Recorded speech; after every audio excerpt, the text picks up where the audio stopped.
Chapter 155. After Rin and Osaka and Livia secretly told Ilya and Meiyu about magician's mana replenishment, the two little Lolas blushed like a monkey's butt. No. Brother Wuming, I didn't mean that, I didn't know. Meiyu lowered her head and said to Wuming with smoke coming out of her head. I didn't mean that either. I didn't want to kiss big brother. Ilya was even more thorough and shouted with a red face. Everyone looked at Ilya in surprise, and she instantly lowered her head and stopped talking. Seeing Rin and Osaka and Livia who were about to punch him, Wuming quickly changed the topic. Cough. Currently, the 7 job grade cards have been collected, and there's something I have to tell you. Wuming pretended to be serious, but the effect was good, and the 4 of them returned to their previous expressions. Wuming picked up the Berserker job grade card on the table, and said to them, I have to leave for a while, and I need you to help me take care of Meiyu in exchange for this job grade card. After all, Meiyu was still a 10-year-old child in elementary school, and even if Meiyu had the ability to take care of herself, Wuming was still worried. What? They were all confused. Ilya didn't understand why Wuming wanted to leave when all the job grade cards were collected. Meiyu, on the other hand, couldn't accept Wuming's sudden departure. Rin and Osaka and Livia looked at each other, and then asked, although you're the one who collected this job grade card, and you can make conditions, you have to tell us how long you're going to be away. After all, the Great Master only gave us 2 weeks, and there's about a week left. I'm not sure how long exactly, but I'll be back as soon as possible. As for the issue of time, I'll personally tell Zelik to extend the time for you to collect the job grade cards, Wuming said. Since he said so, Rin and Osaka and Livia had no other choice. Alright then. Rin Anbin and Livia agreed. After that, Wuming handed the Berserker class card to the 2 of them. Rin and Osaka asked, you don't need to sign a compulsory essay contest. Self-compulsory essay was a magic contract that restricted both parties when there was an agreement between the magicians. After all, Wuming, Rin and Osaka, and Livia had only known each other for less than a week. Logically speaking, every magician would have to sign a compulsory essay form before working with another magician. Wuming smiled. I believe you. Although Wuming hadn't known Rin Anbin and Livia for long, he had inherited some of Skaha's ability to judge people. Rin Anbin and Livia were both upright magicians, unlike the usual treacherous and sly people. In addition, with their relationship with Ilya, Meiyu, and Meiyu, Wuming didn't need to worry about leaving Rin Anbin and Meiyu to them. Rin Anbin and Livia exchanged glances and smiled. Then, Livia said, in that case, let's let Meiyu stay at my house. After all, a certain monkey doesn't have a place to live anymore. Oh, Livia laughed like a queen again. Rin Anbin tried his best to suppress the urge to beat someone up. With a sad face, he asked Meiyu, what do you think, Meiyu? Okay. Meiyu nodded. Actually, it didn't matter who took care of Meiyu. It didn't matter at all. Then let's do it this way, Wuming said. Then, Wuming looked at Meiyu. Meiyu, big brother will only leave for a short while. It won't be long. I know, brother Wuming. I will wait for you to pick me up at Sister Livia's house, Meiyu said firmly. Big brother, I will also take care of Meiyu. When you come back, Meiyu will definitely be healthy. Ilya raised her small hand and said. Ilya, I'm afraid you can't even take care of yourself, let alone take care of Meiyu. Ruby ridiculed from the side. Ruby, shut up. Ilya grabbed the Ruby with a red face. Looking at this pair of enemies, everyone laughed. At night, after eating dinner, Wuming sent off the others, including Meiyu, who was about to move into Livia's house. At this moment, the Shuoyu residence was already empty. Wuming moved his fingers a few times and set up a few boundaries. There were permanent boundaries such as idle person dispelling, automatic cleaning, and so on. Looking at the completed boundaries, Wuming nodded with satisfaction. It's time to go. After saying that, Wuming's body transformed and turned into a class card. The class card Ruta could move on its own and flew out of the Shuoyu residence in a certain direction. In the Shape Moon world, inside the origin, a huge dragon silhouette was sleeping. After an unknown amount of time, Ruta's consciousness awakened. The huge dragon silhouette opened its eyes and its body began to move. As the dragon silhouette's body moved, the originally pitch-black dragon silhouette instantly glowed and revealed a pure and holy dragon body. Wuming felt extremely comfortable after Ruta's body was unlocked. So this is the true way of the origin, dragon's growth, the huge white holy dragon muttered to itself. Wuming felt completely different from before and understood what he had to do next. Originally, Wuming wanted to use the two restraints of the Shape Moon world to search for the origin of the black mud. However, the two restraints told Wuming that the black mud came from the Shape Moon world's origin. It was a foreign substance that flowed into the Shape Moon world's origin, from the inside of Wuming's origin, a unique kind of evil of this world that was created when it fused with the evil of this world. Even the two restraints couldn't figure out the origin of this substance. After knowing that his current exploration was fruitless, Wuming decided to go to other worlds to find the answer himself. Before that, Wuming also asked the two restraints to not take too long when he returned to Mayo's world. For the two restraints who controlled countless parallel worlds of the Shape Moon, this was a simple matter. After everything was prepared, Wuming flew out of the origin and entered a space-time tunnel that connected countless dimensions. Wuming once again entered an unknown world. In a certain world, in a mysterious realm, a young girl looked at a certain place and said, "Ah, where's the special outer god?" In the outside world, in Italy's Sardinia, a ripple appeared in the air, and a huge white dragon shadow appeared. The dragon's ruby-like eyes looked at the sky, a bit confused. "I don't feel the existence of the origin. Is this a new world?" The origin that Wuming spoke of was a unique source of magic in the air of the Shape Moon world. In the God's era, the origin provided most of the magic needed by magicians. Therefore, the magic of the God's era was unmatched by modern magicians after the origin's disappearance.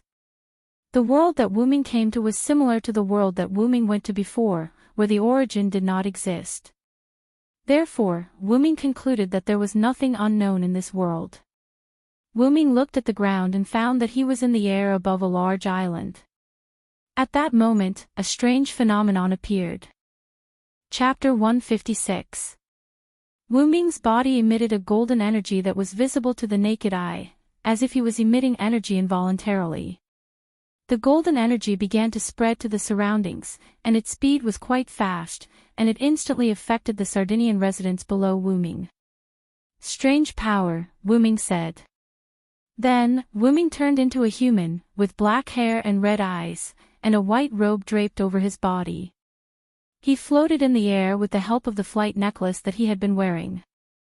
As soon as Wuming returned to his human form, the golden aura that affected the residents of Sardinian instantly decreased a lot.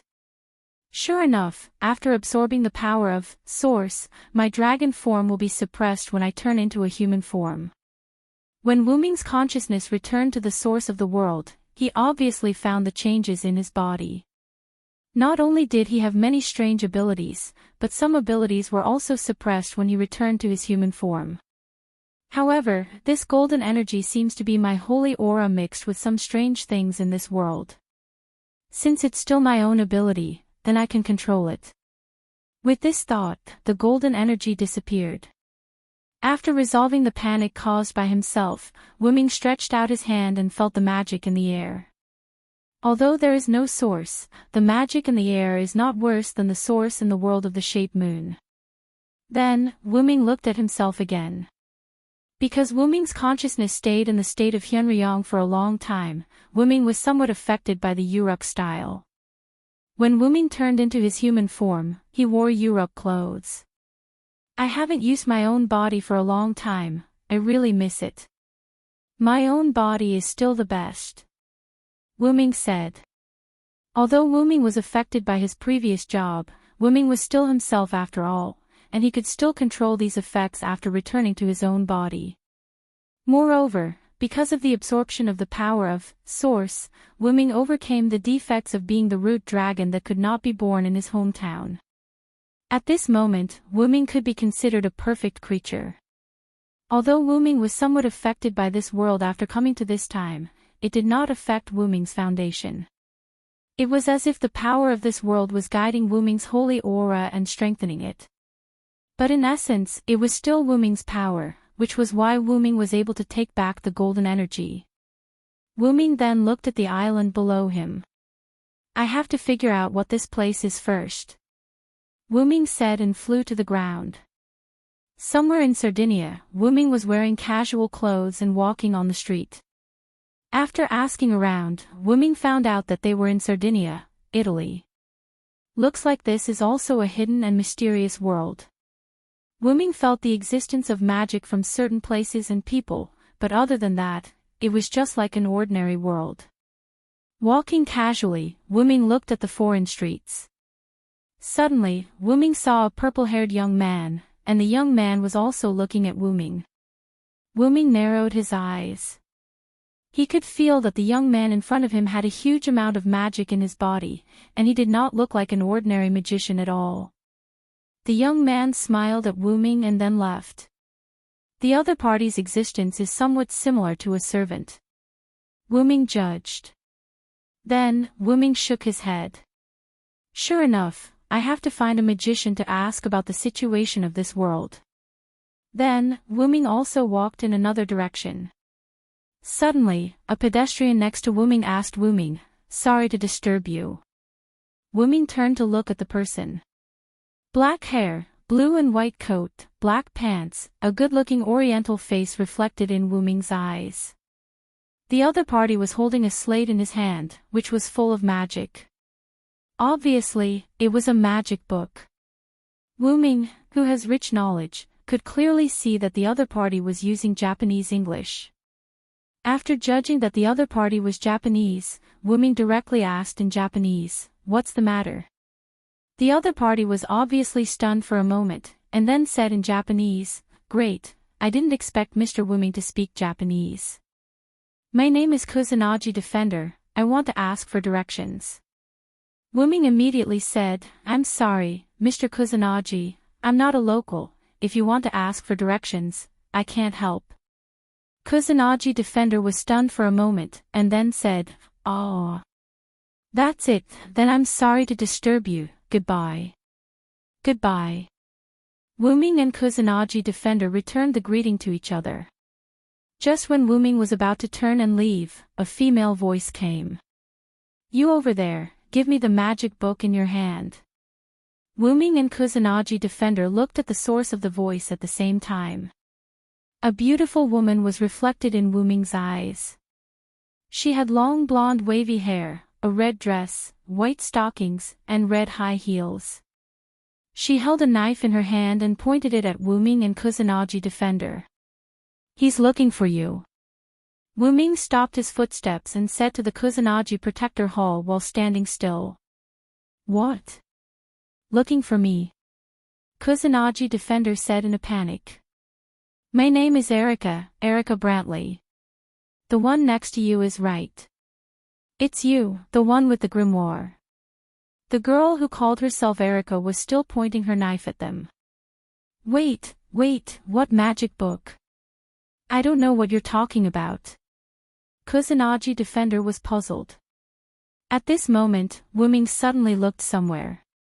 Wu-ming's sudden turn also made Kusanagi Defender and Erica look in the same direction.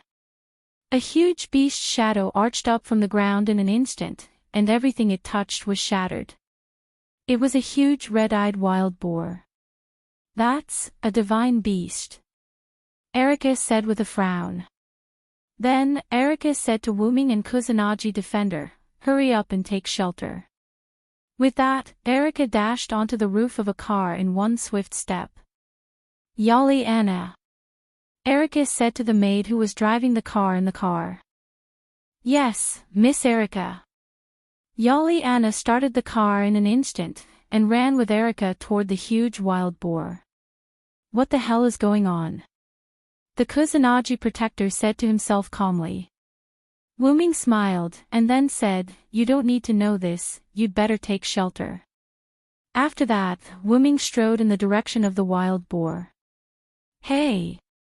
Let's take shelter together, Kusanagi defender said worriedly. Wuming was a little surprised. Wuming did not expect this guy to be so calm. You should go by yourself, I don't want to miss a guy who seems to know a lot of things. With that, Wuming suddenly jumped and moved toward the wild boar along the building. Kusanagi defender could not believe his eyes, and rubbed them violently. Hee hee. I think I'd better take shelter. Chapter 157. The gigantic wild boar continued to wreak havoc in the city, destroying a large number of buildings.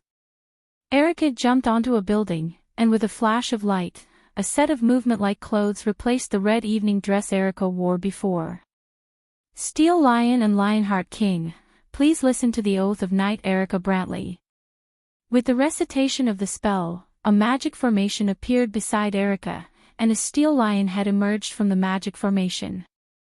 The steel lion head opened its big mouth, and Erica thrust her hand into the steel lion head. Then, Erica jerked, and an exquisite rapier appeared in her hand. It's time for the duel, Lionheart, Coeur de Lion. Erica pointed the Lionheart in her hand at the gigantic wild boar, and the energy on the Lionheart skyrocketed, turning into a red lightning bolt and rushing toward the gigantic wild boar. The red lightning bolt hit the gigantic wild boar, and the energy radiated from the gigantic wild boar resisted Erica's attack. Bang! As if it had hit an insurmountable wall, there was a loud bang. Sure enough, it's a divine beast, Erica said as if she knew the result. Despite this, Erica continued to release energy to attack the gigantic wild boar. The gigantic wild boar, as if enraged by the continuous attack, slammed toward Erica. Erica struggled to hold her sword, and was slowly repelled by the impact of the gigantic wild boar. Finally, Erica retreated to the edge of the house. As if enraged by this little bug that could resist its attack, the gigantic wild boar suddenly slammed upward. The house Erica was in was instantly shattered, and Erica fell to the ground. At this moment, Wuming rushed over and hugged Erica. Wuming landed on the ground with ease. It's better to leave this kind of thing to a man, Wuming said with a smile. Erica stared blankly at Wuming, obviously unable to react. Wuming put down Erica, and then rushed toward the gigantic wild boar. Wait! That's a divine beast, which ordinary magicians can't deal with. As soon as Erica finished speaking, she saw a scene that she couldn't believe. Wuming jumped towards the giant wild boar and punched it. Boom! The giant wild boar was sent flying upwards. Erica looked at Wuming in a daze, as if she were looking at a human-shaped dragon. It seemed that Erica was right, rumble. The giant wild boar landed exactly where the giant wild boar was originally standing. It was as if the giant wild boar had jumped up and landed on its head. Wuming clenched his fists in excitement. His ruby-like eyes were filled with an unruly expression. Sure enough, the me who has grown is no longer the same as before, Wuming said as he clenched his uninjured right hand. Wuming's red eyes burned like boiling blood. Perhaps it was because of Wuming's dragonization, but Wuming's eyes had turned red a long time ago. Suddenly, a hurricane swept up from under the giant wild boar, and it was instantly torn apart. It doesn't seem to be an ordinary hurricane. Wuming sensed the surging magic power in the hurricane that was increasing. It increased by about the same amount as the giant wild boar that Wuming had just knocked down. Just as Wuming was about to attack, the hurricane instantly dissipated. Wuming saw a purple-haired figure in the ruins again. Is it that young man from earlier? Wuming took a closer look. As expected, his senses were right. He must have something to do with this. The purple-haired young man smiled at Wu Ming again, but this time, it was a smile filled with fighting spirit. Then, he turned into a gust of wind and left. Wu Ming didn't try to chase after him. Instead, he jumped back to Erica's side. "So then, Miss Erica, can you tell me more about this world?" Wu Ming asked with a smile. Erica didn't seem to react to it yet. She nodded blankly. Erica and Wu Ming sat on the seats of a certain train station. Due to the evacuation, the station was empty for the time being.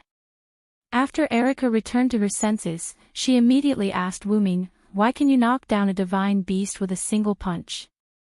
Are you a powerful magician from a mysterious place? Or are you a demon king?" Facing a series of questions from Erica, Wu Ming expressed that he didn't know what she was talking about. Why don't you tell me what that thing was first?" Wu Ming said. "Huh? You don't know what that thing is?" Erica said in surprise. Facing Erica's strange look, Wu Ming quickly said, "Just think of me as a reclusive magician who doesn't know anything about the world. I don't think an ordinary magician can knock down a divine beast with a single punch." Erica muttered. Although Erica was very suspicious of Wu Ming's origin, she still explained the series of questions about the mythological beasts just now to Wu Ming.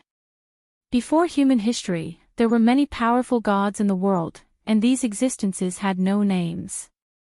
After the birth of human beings, these gods, while bestowing human beings with gifts, also persecuted human beings. People were afraid of these gods, so they made up myths and gave these gods names. The gods with names were bound by the myths that people had made up and gradually entered the myths. They became the gods of the myths that steadily carried out their duties. However, there were also some gods who were unwilling to perform their duties. They appeared in the world and became the god of disobedience who disobeyed their own myths. For the damage caused by the god of disobedience, ordinary people who didn't know magic would only be told that it was a natural disaster. Wu Ming also knew something about the god of disobedience, which was almost similar to the disobedient heroic spirit appearing in the world. Because the heroic spirit had restraining power, this kind of situation would not happen. And the gods in this world, although bound by the myths made by human beings, could still come to the world. Erica then told Wu Ming why they should fight against the god of disobedience. Different god of disobedience had different dangers. For example, the appearance of Poseidon would cause tsunamis, the appearance of the sun god would burn the earth, and the appearance of the god of war would cause wars. After learning that the appearance of the gods would cause various problems, Wu Ming had a clue about the problems caused by his arrival in this world. "Am I judged as the god of disobedience by this world?" Later, Wu Ming asked, "So, how did human beings survive?" "That's right, since the gods frequently appeared as the god of disobedience, how did human beings survive?" Erica looked at Wu Ming with a more surprised look, as if she was asking if he was from this world. However, since Wu Ming was her savior, Erica continued to educate Wu Ming. Human beings were a kind of existence that could cause miracles.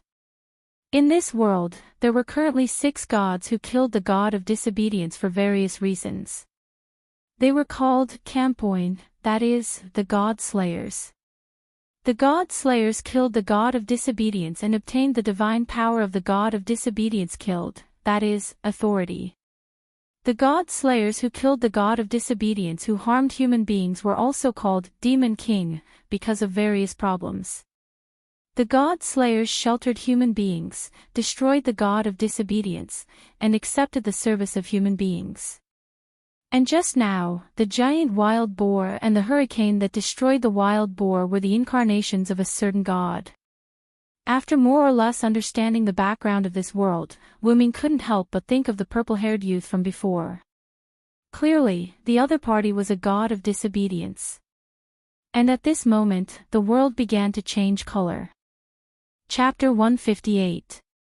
The sky was instantly filled with dark clouds, and the ground was filled with smoke. It began to rain like a storm. Thump, thump, thump. The ground shook. It was the sound of a giant creature moving step by step. Wu-Ming and Erica looked toward the source of the sound. In the distance, the figure of a giant appeared. The giant's body was several hundred meters tall, and part of the giant's body was covered in a grayish-black ancient armor. The exposed skin and muscles were knotted together, making it seem particularly powerful. The giant's long white beard blocked the giant's nose and mouth, and its two white eyes, which seemed to have no sense of reason, hung in the sky like two huge copper bells. That's... Erica exploded. She used magic to change into battle clothes and ran toward the giant. Wu-Ming shook his head helplessly and followed. "Stay a moment, God," cried Erica from behind the giant. Hearing someone calling him, the giant stopped and turned his head to look at the human who had stopped him. "Human, how dare you stand in the path of a god? How bold of you," the giant questioned Erica with a thunderous voice. "God, you must be the king of Sardinia, Mekhl, who is worshipped by the Phoenicians," Erica said. Mekhl was surprised. He said happily, "Yes, I am Mekhl. I didn't expect someone to remember my name. How surprising. King Mekhl, please stop, or Sardinia will be destroyed." Erica continued to persuade him. "Human, you know my name, but that doesn't mean you can stop me. Since you know my name, I won't hold you accountable." Then, a bolt of lightning struck Mekhl. Boom! A pair of goat eyes vaguely appeared in the cloudy sky, looking at Mekhl. Mekhl blocked the lightning with his arm. "Seems like I have to speed up." With that, Mekhl left. Just as Erica was about to chase after him, a hand pressed down on her shoulder. "Okay, didn't I tell you? Leave this to us men." Erica turned around, only to see Wu-Ming's ruby eyes. "In short, leave everything to me." After saying that, Wu-Ming walked in the direction that Mekhl had left. "If it's him, maybe," Erica thought. Erica shook her head and ran in the direction Mekhl had left. The storm continued to fall, lightning flashed around, and thunder rumbled. Wu-Ming ran in the direction where Mekhl left and soon saw Mekhl stop. In front of Mekhl, the purple-haired youth that Wu-Ming had met twice before was floating in front of him. "You're willing to fight me even though you haven't gathered all your avatars. That's a good fight, Welslana," Mekhl said. The purple-haired youth, Welslana, smiled faintly and said, "I am the undefeated war god, an existence that seeks only one defeat. And now, there are not only two gods like us, King Mekhl. It seems that I'm blind. I didn't expect another one of my kind to hide like a human." Mekhl immediately turned to look at Wu-Ming. "I'm sorry, I'm not a god. I'm just a traveler who has been to many places," Wu-Ming replied calmly. At this moment, Wu-Ming already knew why Mekhl thought that he was one of their kind, the god of disobedience. Wu-Ming's origin dragon bloodline had been strengthened. As a origin dragon that could freely travel through all worlds, it could be said that every time Wu-Ming went to a world, the world would give him a new identity. In addition, Wu-Ming had a relationship with King Arthur, the hero king, and others. Therefore, Wu-Ming was automatically judged as a mythical existence by this world, the god of disobedience. Now, Wu-Ming was like a stone thrown into a calm lake, completely disrupting the development and change of this world. "I wonder if there are any legends about me in this world," Wu-Ming thought. "You don't have to be humble, my fellow. However, although you're also a god, you can't interfere with my battle with Welslana," Mekhl said. "I don't have any objections. I'm only after failure. Even if it's 1 against 2, I'm confident," Welslana said arrogantly. "You dare to say that, army god?" Mekhl mocked. "Don't bother," Wu-Ming said, "both of you, just go ahead." As soon as he said that, Mekhl and Welslana's expressions changed. "Even if you're one of our kind, you can't say that. You're really arrogant, unknown god." Mekhl and Welslana were a little angry, but Wu-Ming was indeed confident. One had to know that Wu Ming had a relic that could deal with gods. Xiao En, can I do it now? Wu Ming asked in his heart. No problem, Master Wu Ming. Enkidu's gentle voice was heard. That was right. Ever since Wu Ming came to this world, Wu Ming realized that Enkidu had awakened. It seemed that because Wu Ming was absorbing power from his roots, Enkidu had also benefited from it. At that moment, Enkidu had completely broken free from the chains that connected heaven and earth and had become Wu Ming's exclusive relic. It was bound to Wu Ming's soul. Then, let's begin, Mekker. Wells Lana. In an instant, a large number of golden ripples appeared behind Wu Ming, and within the golden ripples, a few golden chains appeared. The chains rushed towards Mekker and Wells Lana. As Mekker's body was not agile and he was careless, he was instantly bound by the golden chains. Wells Lana felt that something was wrong and quickly used one of his clones, the phoenix, to escape. It's just a chain. Let's see if I can break free from it. Mekker roared. However, no matter how hard Mekker tried, he could not break free from the chains that bound him. Could it be a relic? Wells Lana looked at the golden chains that were getting tighter and tighter, and said in shock. Take a guess. Wu Ming smiled. In an instant, Wu Ming's body shot towards Wells Lana. Wells Lana did not retreat and faced Wu Ming head-on. Humph. I'll be happy if you have a relic. It seems like I have a chance to taste defeat. Wells Lana wanted to taste defeat, but it was not a meaningless defeat. He wanted to fully enjoy the battle before he lost. Come on then, Wells Lana. Chapter 159. Wu Ming and Wells Lana each stretched out a hand and swung it at each other. Boom! The collision between the fists impacted the surrounding atmosphere, sending out a shockwave, accompanied by a loud noise. After a short separation, Wells Lana said, You're really powerful. My bull told me that you have such extraordinary power. Is that so? I have more than that. Wu Ming stretched out his hand, and in an instant, a giant black hole appeared in front of Wells Lana, and even the ground began to be sucked up by the black hole. Magic strength black hole. What?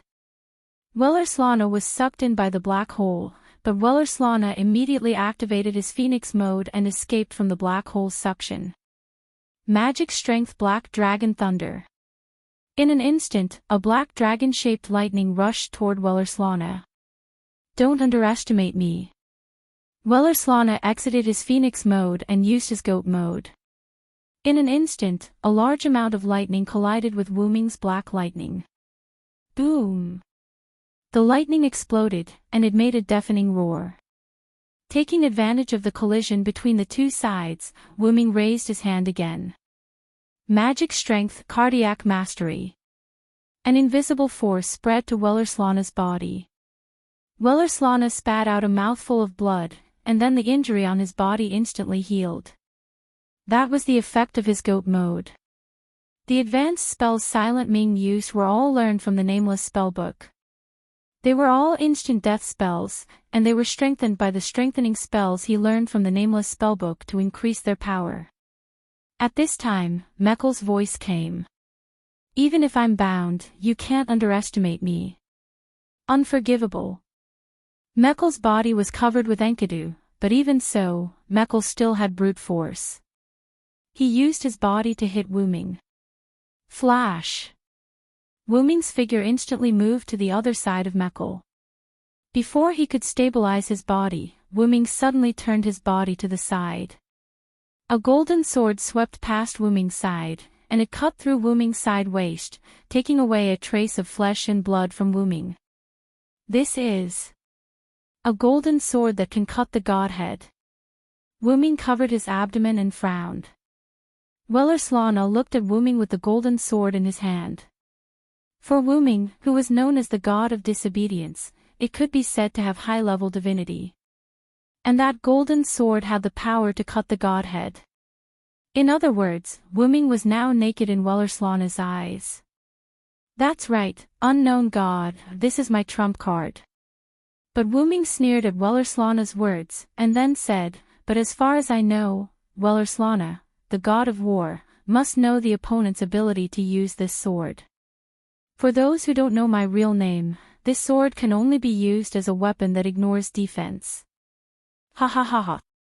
Isn't that a matter of course? Hiding one's name is also a means, it's great. An unknown god. Can you defeat me? Wellerslana began to shout excitedly. Then, as you wish. A pair of dragon horns appeared on Wuming's head, and Kala said, Master, the analysis is complete. Well, look carefully, Wellerslana, this is your power. Create green item, advanced item creation. As the spell was recited, a golden sword appeared in Wuming's hand. This is... How is this possible? Wellerslana was in disbelief. That's right, Wellerslana, this is your golden sword that cut the godhead. Kalis, who had a wealth of knowledge, after knowing the real names of Mekl and Wellerslana, she began to infuse the knowledge of those two into Wuming's mind. After all, only by knowing yourself and your enemy can you win 100 battles. Originally, Wuming, who didn't have the feeling, couldn't create the golden sword with create great item. However, Wellerslana used the golden sword to cut Wuming, and Wuming perceived the structure of this weapon. As the masterpiece of the gemstone master, Kalis was a completely support-type magic attire, and had even turned into a silent noble artifact. It was completely possible to analyze the ability of the golden sword of Wellerslana. With all the buffs, and with the knowledge of this sword in Wuming's mind, Wuming successfully created Wellerslana's golden sword that cut the godhead. It's useless. Even if you created my sword, it's still a fake. Wellerslana said. Is that so? Then give it a try, Wellerslana. Wuming waved his hand forward, and several similar golden swords appeared beside Wuming. Wellerslana, as the undefeated god of war, you have 10 incarnations, strong wind, bull, white horse, camel, wild boar, youth, phoenix, ram, goat, and human warrior with a golden sword. The golden sword began to split, and more golden swords appeared. Legend has it that Wellerslana is also the guardian of the god of light, Mitra. Mitra is the incarnation of the sun, so Wellerslana is also related to the sun. Your name is Wellerslana, and you are also the god of conquest who is closely related to Hercules. Soon, a large number of golden swords appeared around Wellerslana, and the entire sky turned into a golden sword territory. At this moment, Wellerslana was trapped in the golden sword territory and could not escape.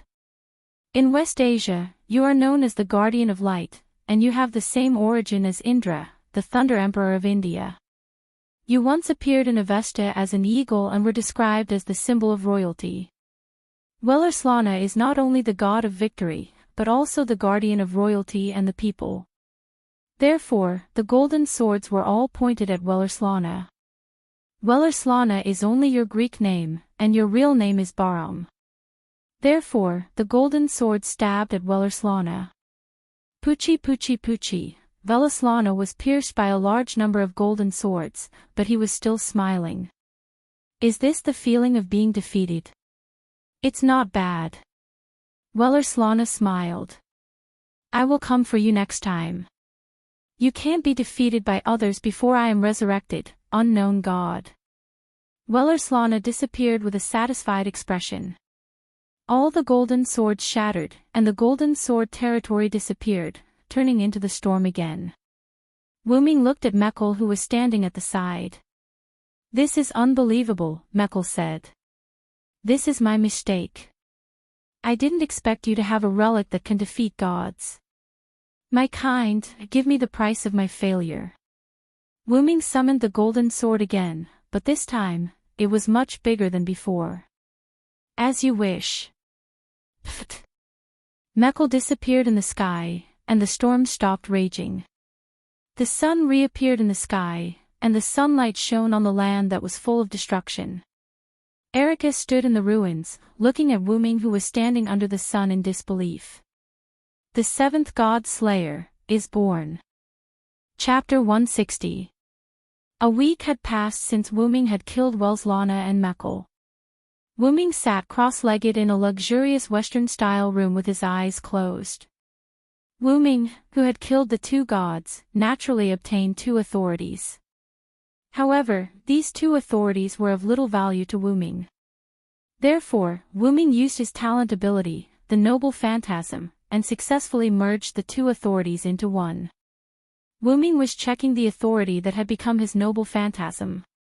In Wu Ming's spiritual world, a huge stone slab was embedded in it. The huge stone slab was embedded with 12 small stone slabs. Like a clock, they were evenly distributed in 12 positions. It was just like a clock.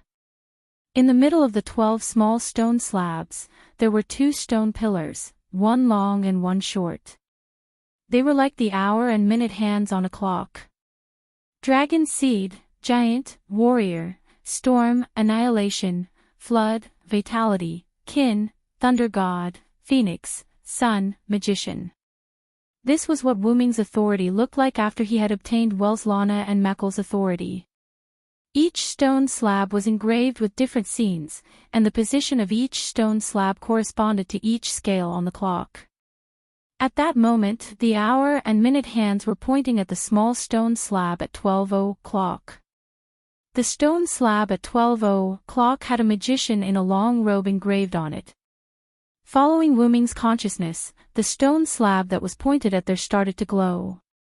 In the outside world, Wu Ming opened his eyes and casually stretched out his hand. A ball of flame appeared in Wu Ming's hand. As his consciousness changed, the flame in Wu Ming's hand turned into many things. First, it turned into a stream of water, then it turned into a ball of lightning, and then it turned into a purple mist. Wu Ming cast Yggdrasil spells one after another, casting them freely. Wu Ming clenched his hand, and the purple mist disappeared. "It seems that magician has increased my casting speed," Wu Ming said. Then, on the stone plate in Wu Ming's heart, the short stone pillar turned to the 7:00 direction, and the stone plate also lit up. There was a human body engraved on this stone plate, and a large amount of energy filled this person. In an instant, Wu Ming felt a surge of vitality gushing out of his body. Wu Ming's mana, spirit, stamina, life force, and all his other attributes had been boosted. At this moment, Wu Ming felt like he wouldn't die even if his heart was dug out. Is this vitality? This feeling is really good.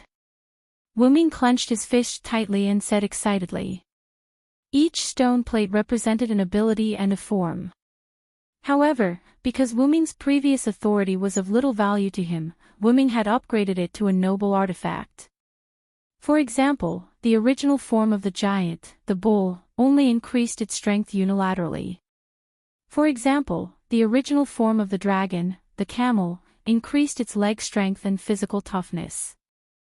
Moreover, all the previous authority required an extremely strange method to activate.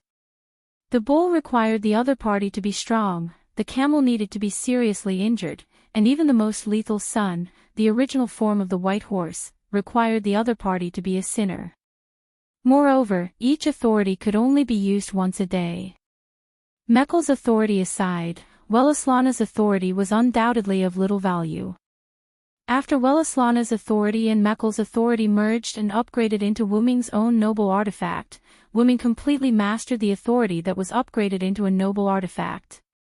There were no harsh conditions to use it, no useless abilities, and no restrictions to use it. It could be said that any one of the authority could be considered a separate authority. The only flaw was that Wu Ming couldn't use 3 or more authority at the same time. There were only 2 needles in the stone plate, and he couldn't point to 3 stone plates at the same time. Although Wu Ming was a little troubled, the authority relic seemed to be set up according to his current body's performance and characteristics. Wu Ming accepted his fate. At the very least, these 12 authorizations were useful. At that moment, a voice came from outside the door. "King, may I come in?" Come in, Wu-ming said.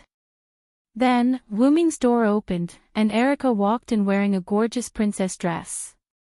Erica then walked to Wu-ming and knelt on one knee before Wu-ming and said, "King, lunch is ready. Please eat." Wu-ming looked at the beautiful girl who called him king when they just met and recalled what happened yesterday. After Wu-ming killed Welslana and Mekl, the storm stopped. As Wu-ming had already cast a large-scale idler dispersal spell when he came to Welslana and Mekl, there were no casualties in the battle between Wu-ming, Welslana, and Mekl. As for the destroyed land and buildings, Silent Wonder used magic tools to repair them. Wu-ming still remembered Erica's shocked expression when she saw Wu-ming take out all kinds of things from the golden ripples behind him. After everything was settled, Erica invited Wu-ming to the luxurious villa in a very respectful manner. Wu-ming knew that he had killed the god of disobedience and become a campoin. This news would definitely be known by others, so Wu-ming didn't hide it. Wu-ming couldn't make up his mind about Erica at first. After all, when Wu-ming, Welslana, and Mekl fought, Erica hid and watched the whole process. Erica still knew that Wu-ming was the god of disobedience. Wu-ming wasn't sure if Erica regarded him as the god of disobedience or the god slayer, but based on Erica's current behavior towards him, it should be the latter. Wu-ming said to Erica at that time, "I am the god of disobedience, and there will be disasters if you follow me. Even so, you still want to worship me as your king." Erica, on the other hand, knelt on one knee, looked up at Wu-ming with a smile, and said, "I discovered that someone set up a trap to disperse the idlers. I believe in my judgment. A demon king who thinks for the people is worthy of my service." Later, Wu-ming followed Erica's arrangement and came to a villa in Sardinia where Erica belonged. Erica was summoned by her superior organization. Until the next day, Wu-ming didn't see Erica until he got up and had breakfast. Until lunch, that is, now. What did the other magicians say? Wu-ming asked suddenly. Erica's body trembled, and then she looked at Wu-ming. Everyone confirmed the birth of the seventh god slayer through other god slayers, and they unanimously decided to worship you as their king. Erica said. That's right, Erica has been missing for so long because she received a message from her superior organization, Black Cross, and was recalled to the headquarters. Looking at Erica, who was a little nervous, Wu-ming said, "Let's eat first."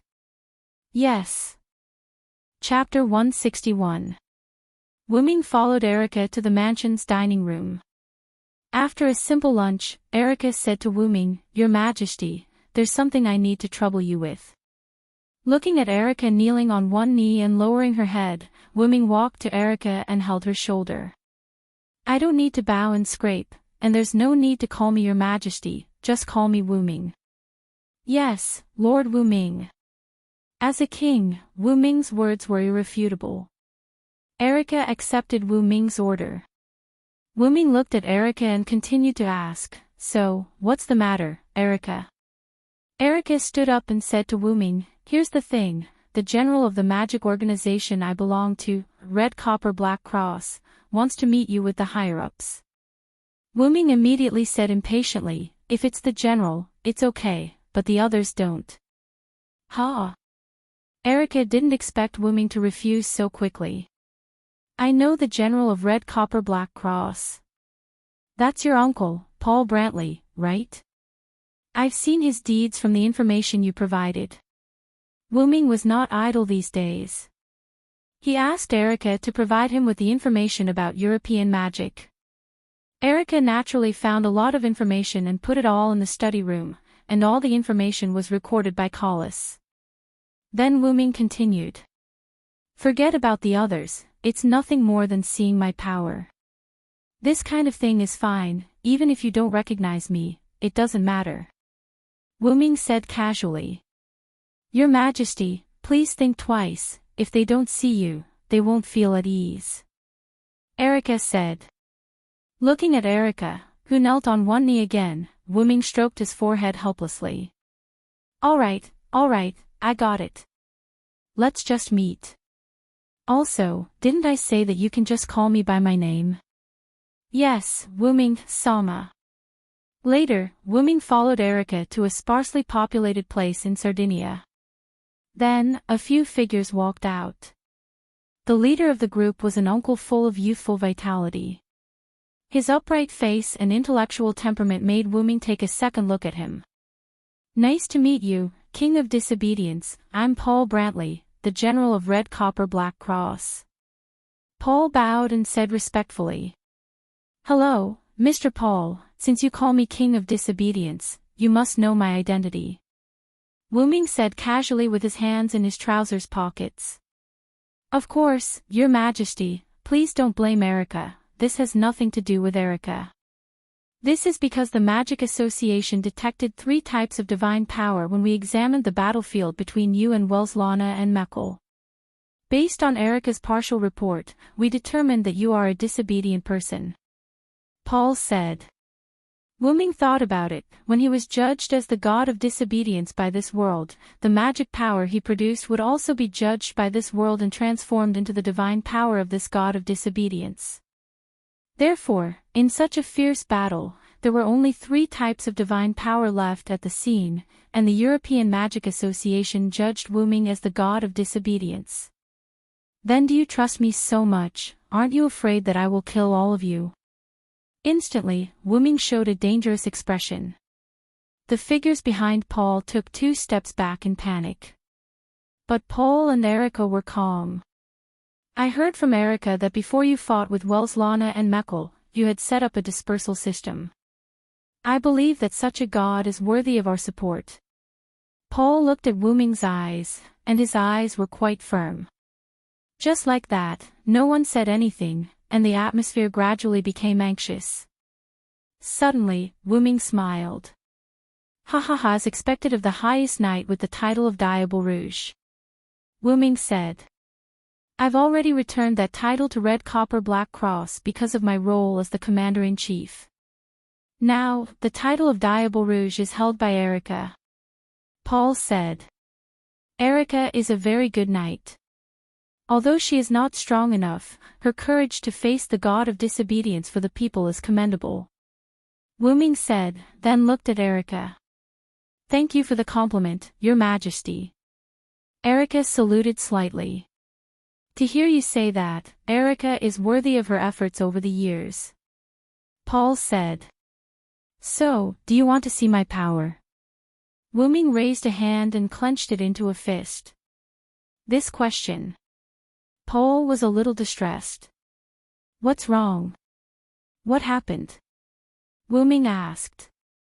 Actually, another king is coming this way. Paul said with some distress.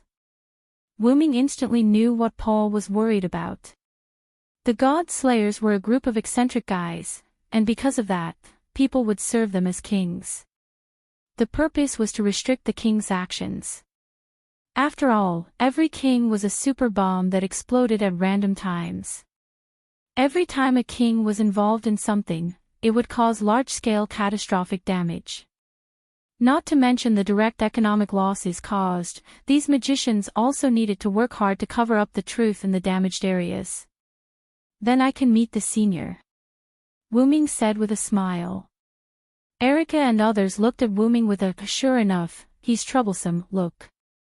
Then Wuming raised a hand and stretched it forward. Golden ripples appeared, and Wuming took out a golden scepter from it. Wuming held the staff of Ain's Uragong in his hand and gently tapped the ground with the bottom of the scepter. In an instant, the scene in front of everyone changed, and the surroundings became similar to the Roman Colosseum. Looking at the venue that was a little larger than the Roman Colosseum and the stars hanging in the sky, everyone was shocked. This is an independent space. And it's a real space. Is this the power of Welslana and Mekkel? No, I'm afraid it's the power of the king as the god of disobedience. But can the god of disobedience really obtain the power of other gods? Maybe it's the ability of the king as the god of disobedience. After all, the other god slayers have also admitted that a new compatriot has been born. Listening to the whispers of the people behind Paul, Wuming didn't want to explain anything. He couldn't say that he wasn't from this world, but he was judged as the god of disobedience by the world when he came to this world. If you want to fight, I will come here with the king, how about it? Wu Ming asked. As you wish, king. Paul bowed to Wu Ming. Chapter 162. Wu Ming cancelled the inherent enchantment. After leaving the 6th floor of Nazalik, everyone once again returned to the deserted wasteland. Yo, you are the strange god slayer. Suddenly, a young man's voice came. Everyone looked at the source of the voice, and a young man stood there with a long tube on his back. This is Italy's King of Swords, Salvatore Anthony. Erica was afraid that Wu Ming did not know the king, so she deliberately stood behind Wu Ming and quietly told Wu Ming. Wu Ming turned his head and looked at Erica. You are quite loyal, Wu Ming teased. After all, Erica had just joined Wu Ming, and she began to think about Wu Ming. Of course, after all, I chose to be loyal to you, Erica said with a smile. Then you will not be disappointed. Wu Ming raised an unruly smile again. Minister Salvatore, you are here. Led by Paul, the people of Black Cross and Red Cross greeted Salvatore Anthony. Well, I heard that a compatriot was born here, and it is a compatriot transformed from the god of disobedience, so I hurried over to take a look.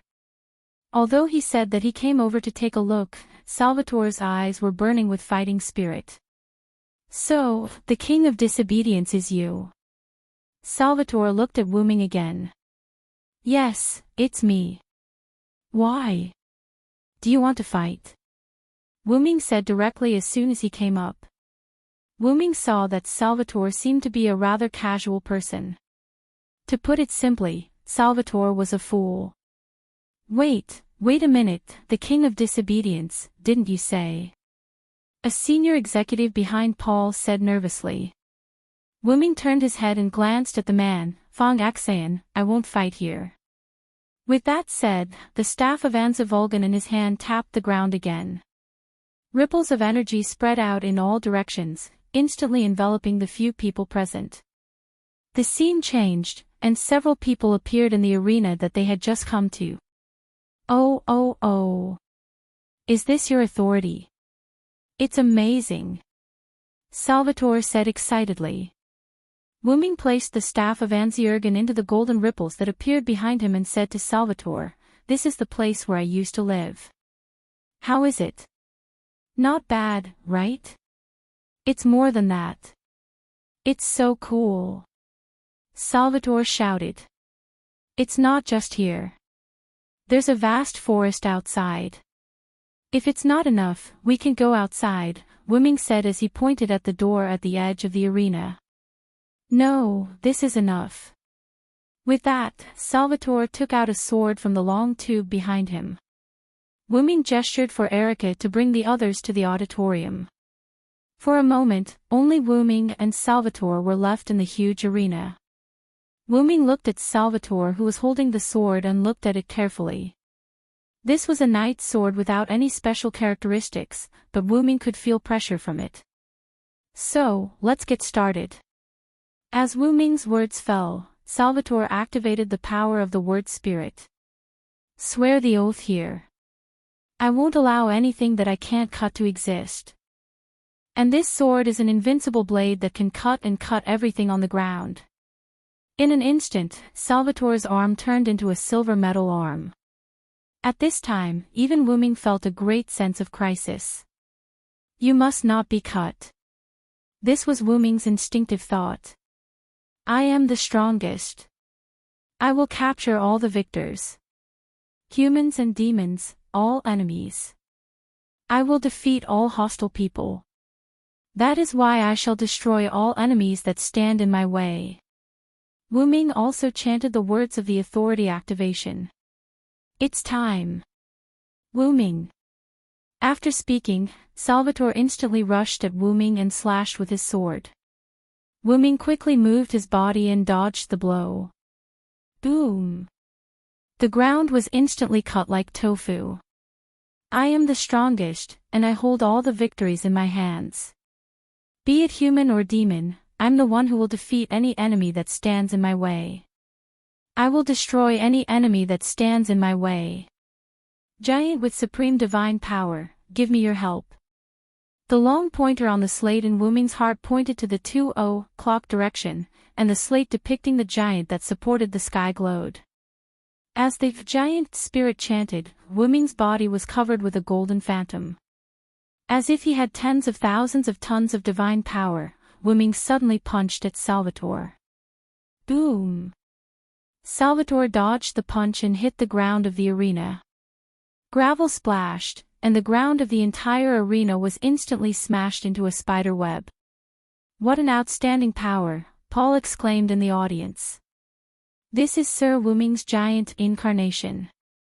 It is the result of the combination of Welleslana's authority and Mecker's authority, Erica explained. Knowing that there would be an official magic association to name the Godslayer's authority, Wuming had already told Erica the name of his authority. Wuming didn't want to get any strange names. Hey! If this hits me, it's not a joke. Despite saying so, Salvatore smiled. Your sword is not a joke either, Wuming replied. At this moment, Wuming had an excited smile on his face. Wuming now knew why the Godslayer was called the Demon King and the Problem Child. Although the Godslayer was still human, its essence had changed. It was like a beast. Even the most gentle Godslayer would fight. Once the battle started, the Godslayer would ignore the surroundings and act completely according to his heart. With such a time bomb, it was no wonder that the magicians were in awe of the Godslayer. Although Wuming's root dragon bloodline would not be affected, these authorities had been transformed by Wuming into the accompanying noble phantoms. Therefore, Wuming was also affected. Continue, Salvatore. The short needle on Wuming's inner stone plate pointed in the direction of 10:00. Be afraid of those with wings. Evil people and powerful people are afraid of me with wings. My wings will bring you a curse. Evil people can't hit me. After chanting the words again, Wuming's figure disappeared in an instant. Wuming appeared above Salvatore in an instant and gave him a punch. What? Salvatore spat out a mouthful of blood. His body was pressed to the ground by Wuming. Wuming frowned slightly and moved his somewhat uncomfortable body. It seems that the power of the phoenix is not as simple as acceleration. After all, for Wuming, a simple acceleration could not make his strengthened body feel uncomfortable. Afterward, Wuming looked at Salvatore, who had spat out a lot of blood, and asked, So, do you want to continue, King of Swords? Chapter 163. The next day, Wuming started breakfast under Erica's greeting. Because of Wuming's special permission, and Erica was not a superficial person, the two naturally ate at the same table.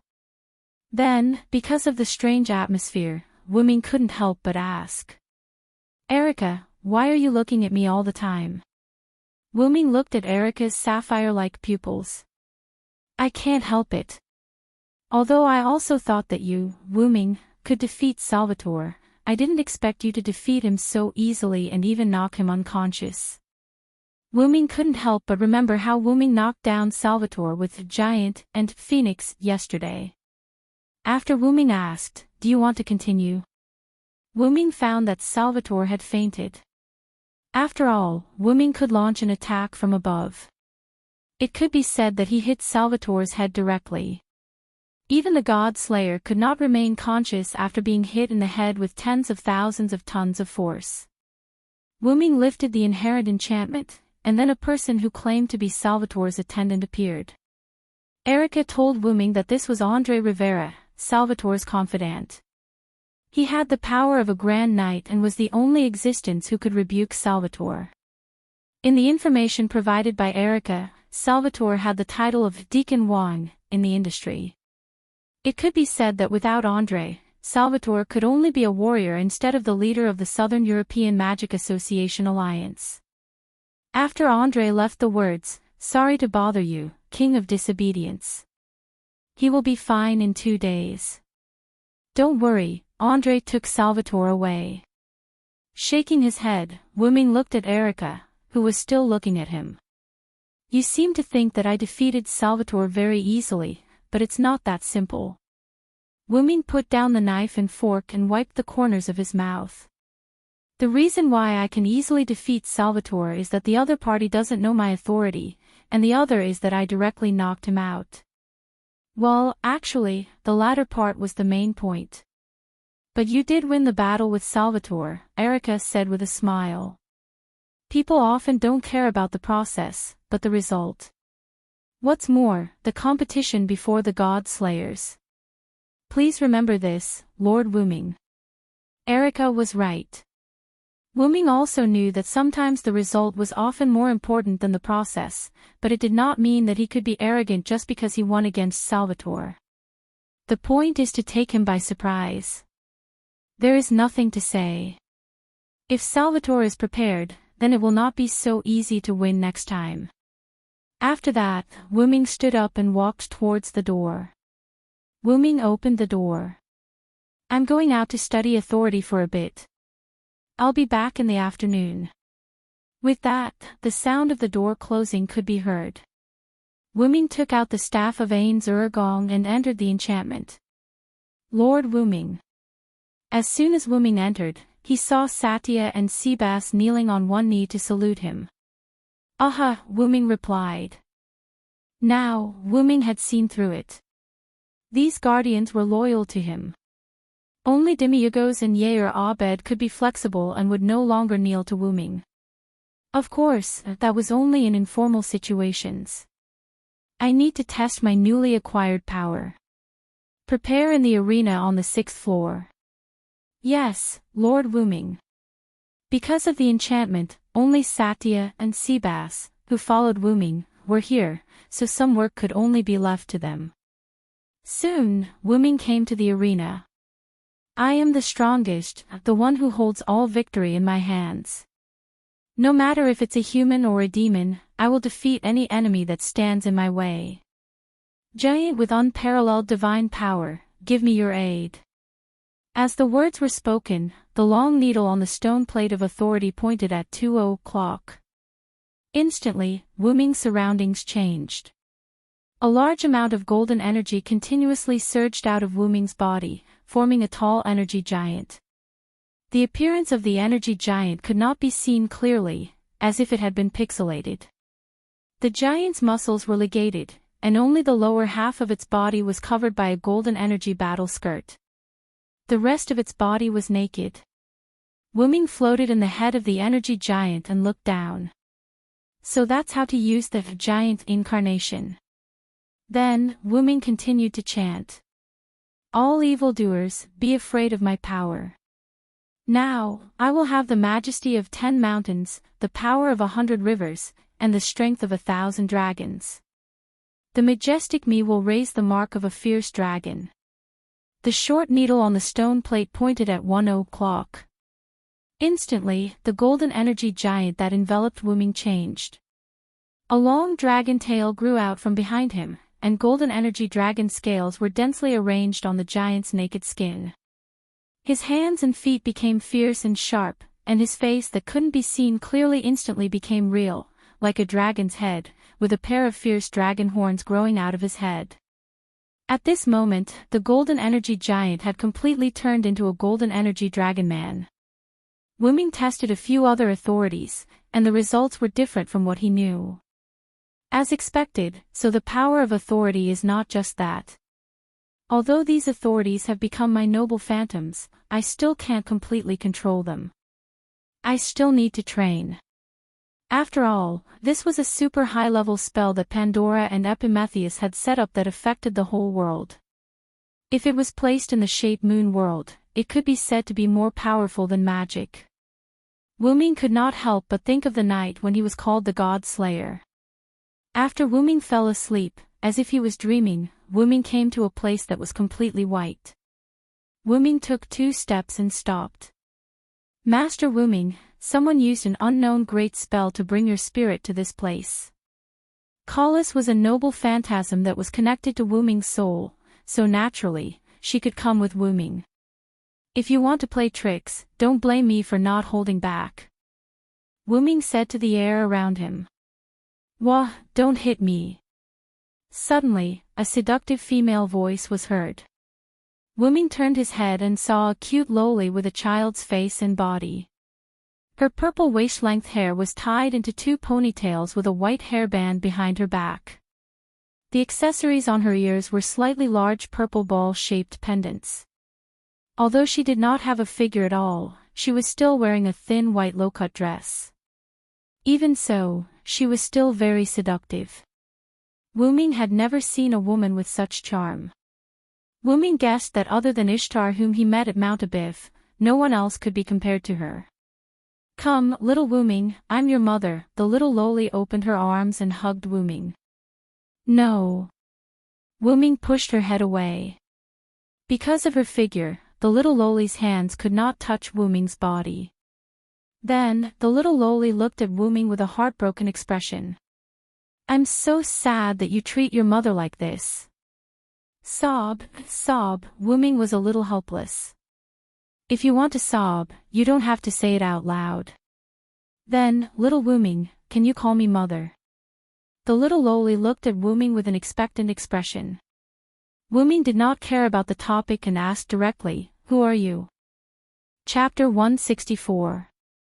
At this time, the purple-haired little loli also became serious. I'm Pandora, Pandora. Wu-Ming said while rubbing his chin. Let's just say that Wu-Ming's Nathalikri's Pandora had nothing to do with this. Wu-Ming naturally knew of Pandora, who asked Pandora to be so famous. In Greek mythology, in order to punish the humans who were given fire by Prometheus, the god specifically ordered Hephaestus, the god of fire, to use the goddess as the foundation of water and earth to create a beautiful woman. This woman's name was Pandora. Every god gave Pandora something, causing Pandora to become a perfect woman. The gods married her to Epimetheus, the younger brother of Prometheus. Then, the gods gave Pandora a box. Driven by curiosity, Pandora opened Pandora's box, which released disasters, plagues, and scourges. Although Pandora closed the box in time, the disasters, plagues, and scourges had already escaped. Only the hope given by Athena remained.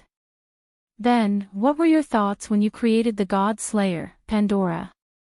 Wu-Ming looked at Pandora fiercely and directly began to question Pandora. Pandora was stunned for a moment, then her eyes turned red, tears flowed down, and she began to cry. While looking at Pandora who began to cry, Wu-Ming was a little panicked. Wu-Ming wanted to directly question Pandora, but Wu-Ming did not expect Pandora to cry like this. Wu-Ming, who had never made a girl cry, was at a loss. Then, Wu-Ming could only copy the way he comforted Meiyu, hugging Pandora in his arms and stroking her head. Sorry, I was too serious. I apologize, please forgive me. Wu-Ming looked at Pandora rather sincerely. Pandora also looked at Wu-Ming with tears in her eyes. Then, Pandora somewhat choked and asked, Really? Yes, I'm sorry, it's my fault, please forgive me. Wu-Ming hurriedly apologized again. Then, Pandora wiped her tears and looked at Wu-Ming with red and swollen eyes. Then, can you call me Mom, this? Wu-Ming now felt speechless. In the end, Wu-Ming compromised. Sister Pandora. Although Pandora was still a little dissatisfied, Wu-Ming still said firmly, just call me sister, if you can't then forget it. Then. All right then, Pandora said. Then, Pandora hugged Wu-Ming happily and said, little brother is brother, it's my first time.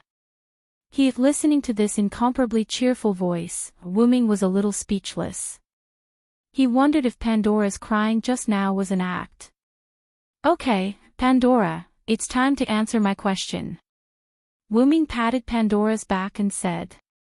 Yes, what question? Pandora let go of Wu-Ming with a happy face. What exactly is a god slayer? Why can I, a person who is not from this world, obtain authority? What is the use of authority? The God Slayer is the product of a worldwide curse that Epimetheus and I created together. It is a guardian to help humans through difficult times. Pandora replied. And the reason you can obtain omnipotence is because I want you to become a God Slayer. It's that simple. As for authority, this needs to be judged and used by yourself.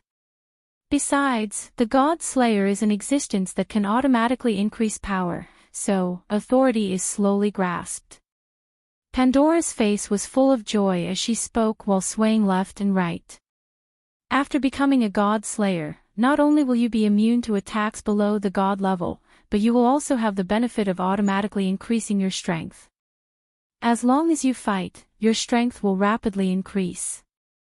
Then, Pandora touched Wu Ming's cheek and said, as long as you fight, you will definitely become stronger. Even an ordinary person without any fighting strength will have the will to fight the moment they become a God Slayer. You have to cherish this authority well. In order to instill the power of the God Slayer into you, I spent a lot of effort. Then, Wu Ming's consciousness was sent back to his body. Until now.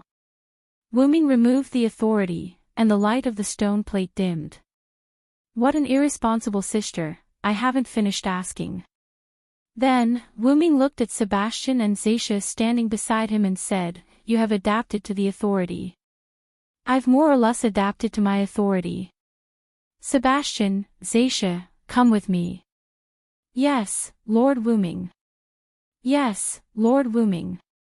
In the outside world, Wu Ming suddenly appeared somewhere with Sebastian and Zaisha. Zaisha, Wu Ming suddenly said. Yes, Lord Wu Ming. Zaisha walked to Wu Ming's side with a charming expression. I have a mission for you, Wu Ming said to Zaisha. Then, Wu Ming had Zaisha lean over, and Wu Ming read the mission to her. Yes, Lord Wu Ming. This subordinate will not let you down. Because Wu Ming's breath touched Zaisha's ear when he spoke, her face was flushed, and she spoke with a trembling voice like a young girl in love. Wu Ming smiled helplessly. I thought that after the sublimation of her origin, Zaisha wouldn't be so. Her personality wouldn't change. Remember, don't kill anyone if you can. Although your weakness has been uprooted, it's still best not to cause trouble. Yes, I understand, Lord Wu Ming. Zaisha bowed, then turned into a black shadow and left. Sebastian. Wu Ming looked at Sebastian. Here. Sebastian placed his right hand on his heart and bowed to Wu Ming. Stay by my side and be my butler. Yes, Lord Wu Ming.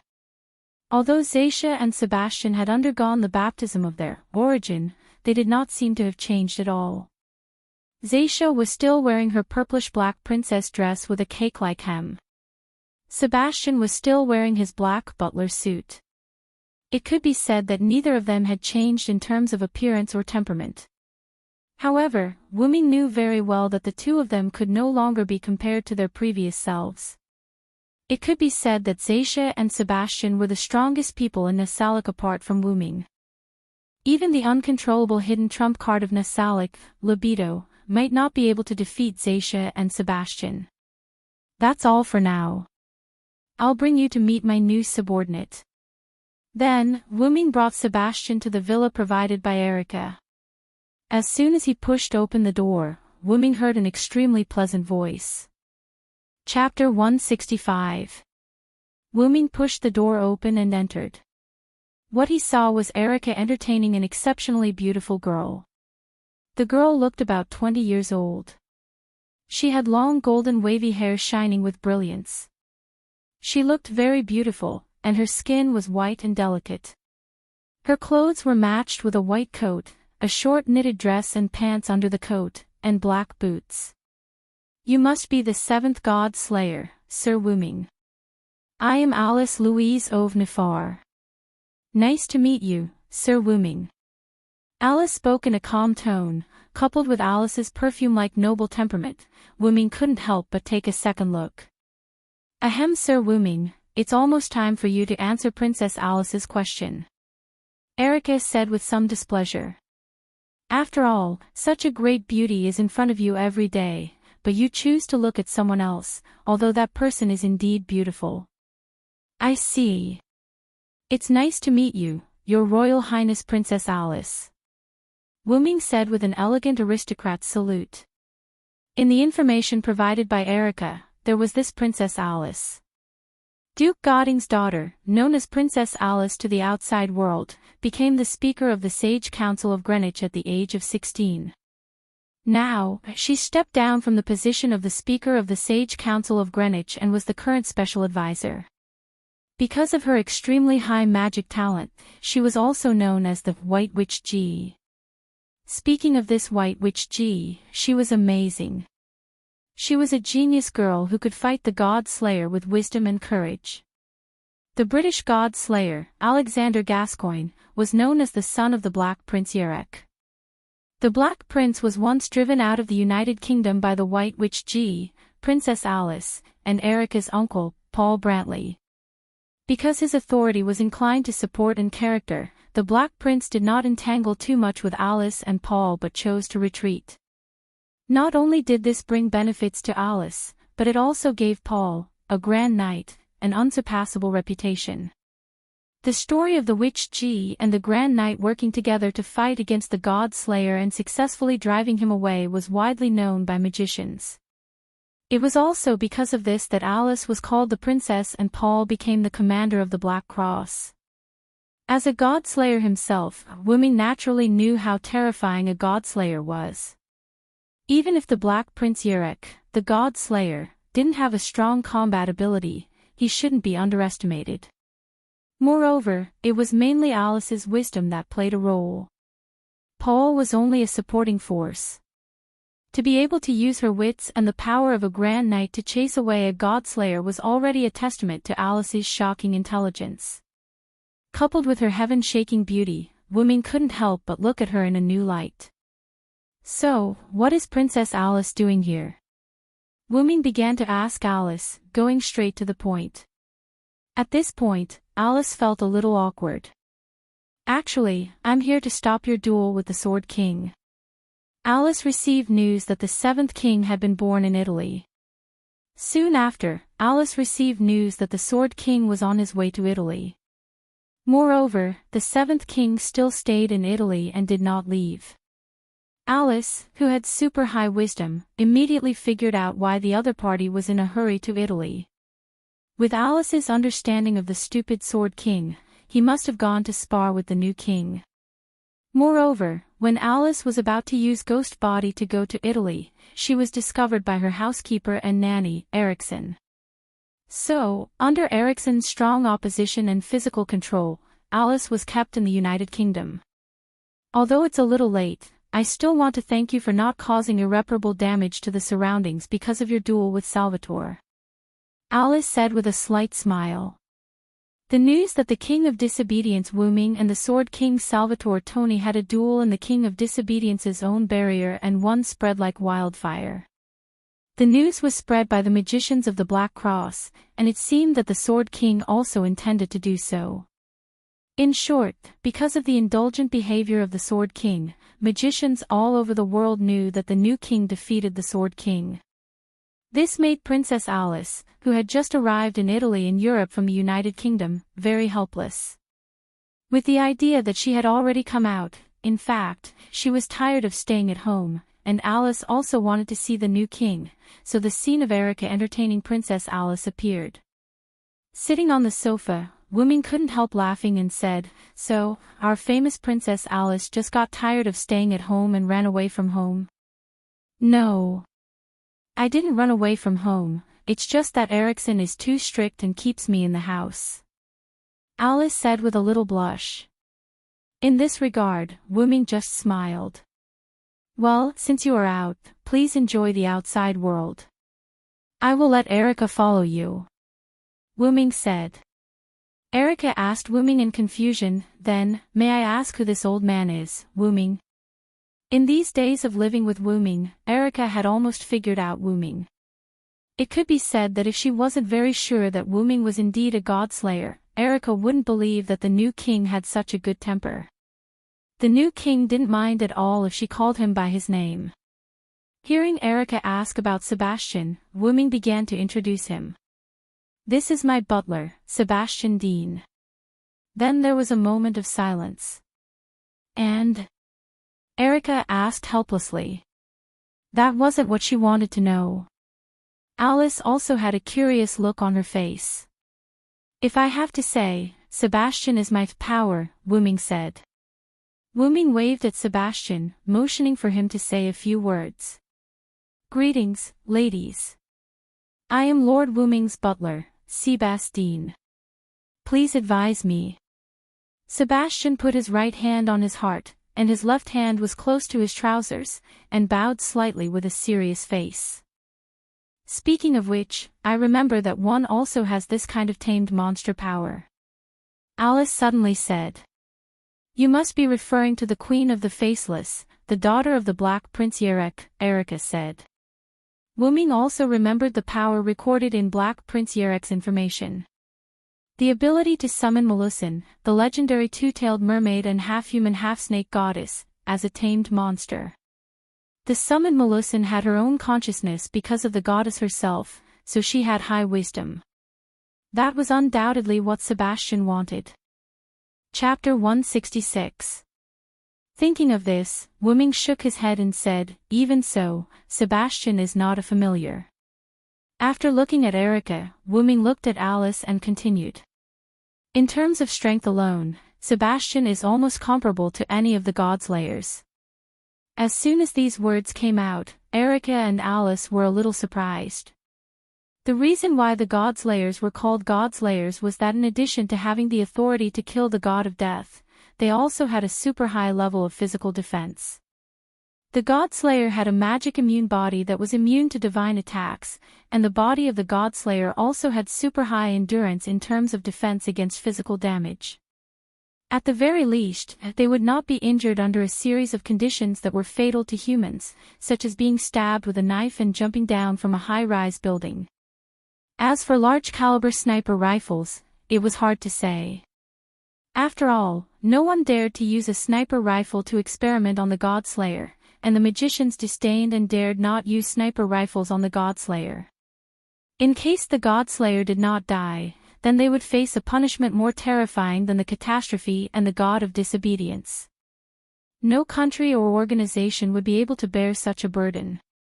When the Far East Island invaded China in the mid-19th century, they contradicted the second Godslayer, the Wuxia king of China, Luo Hao.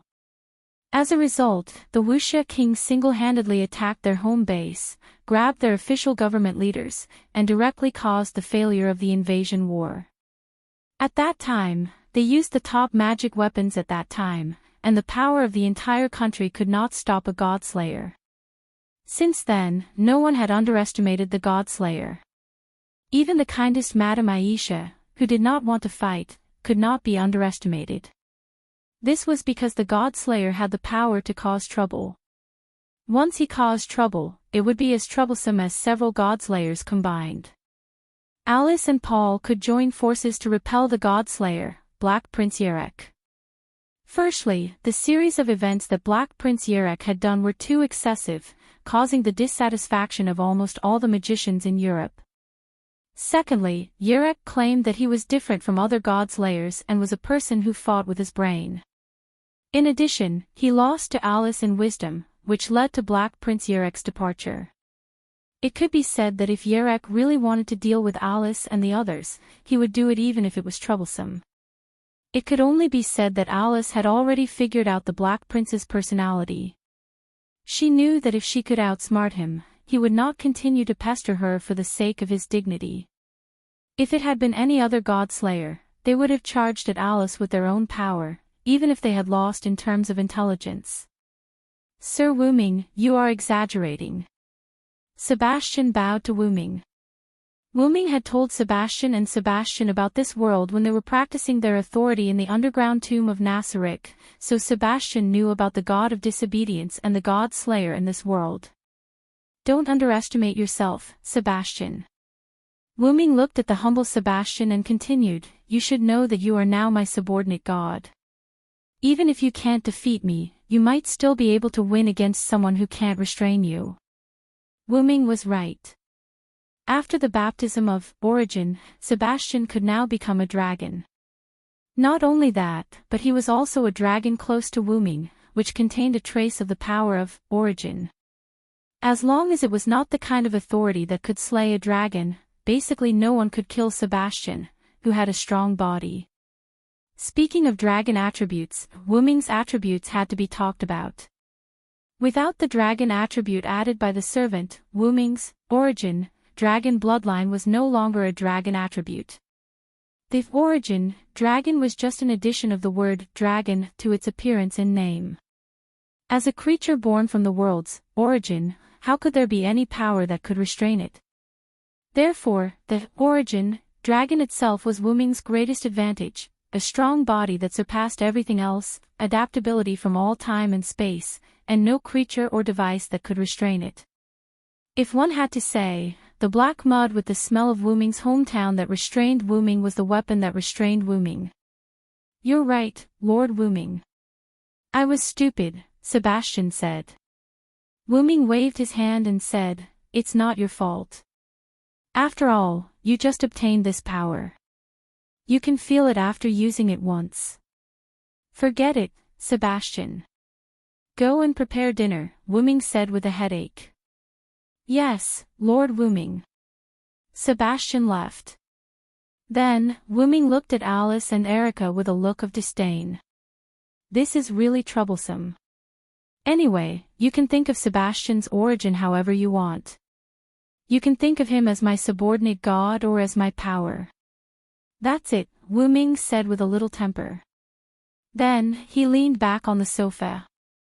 Erica and Alice looked at each other, and then they both smiled.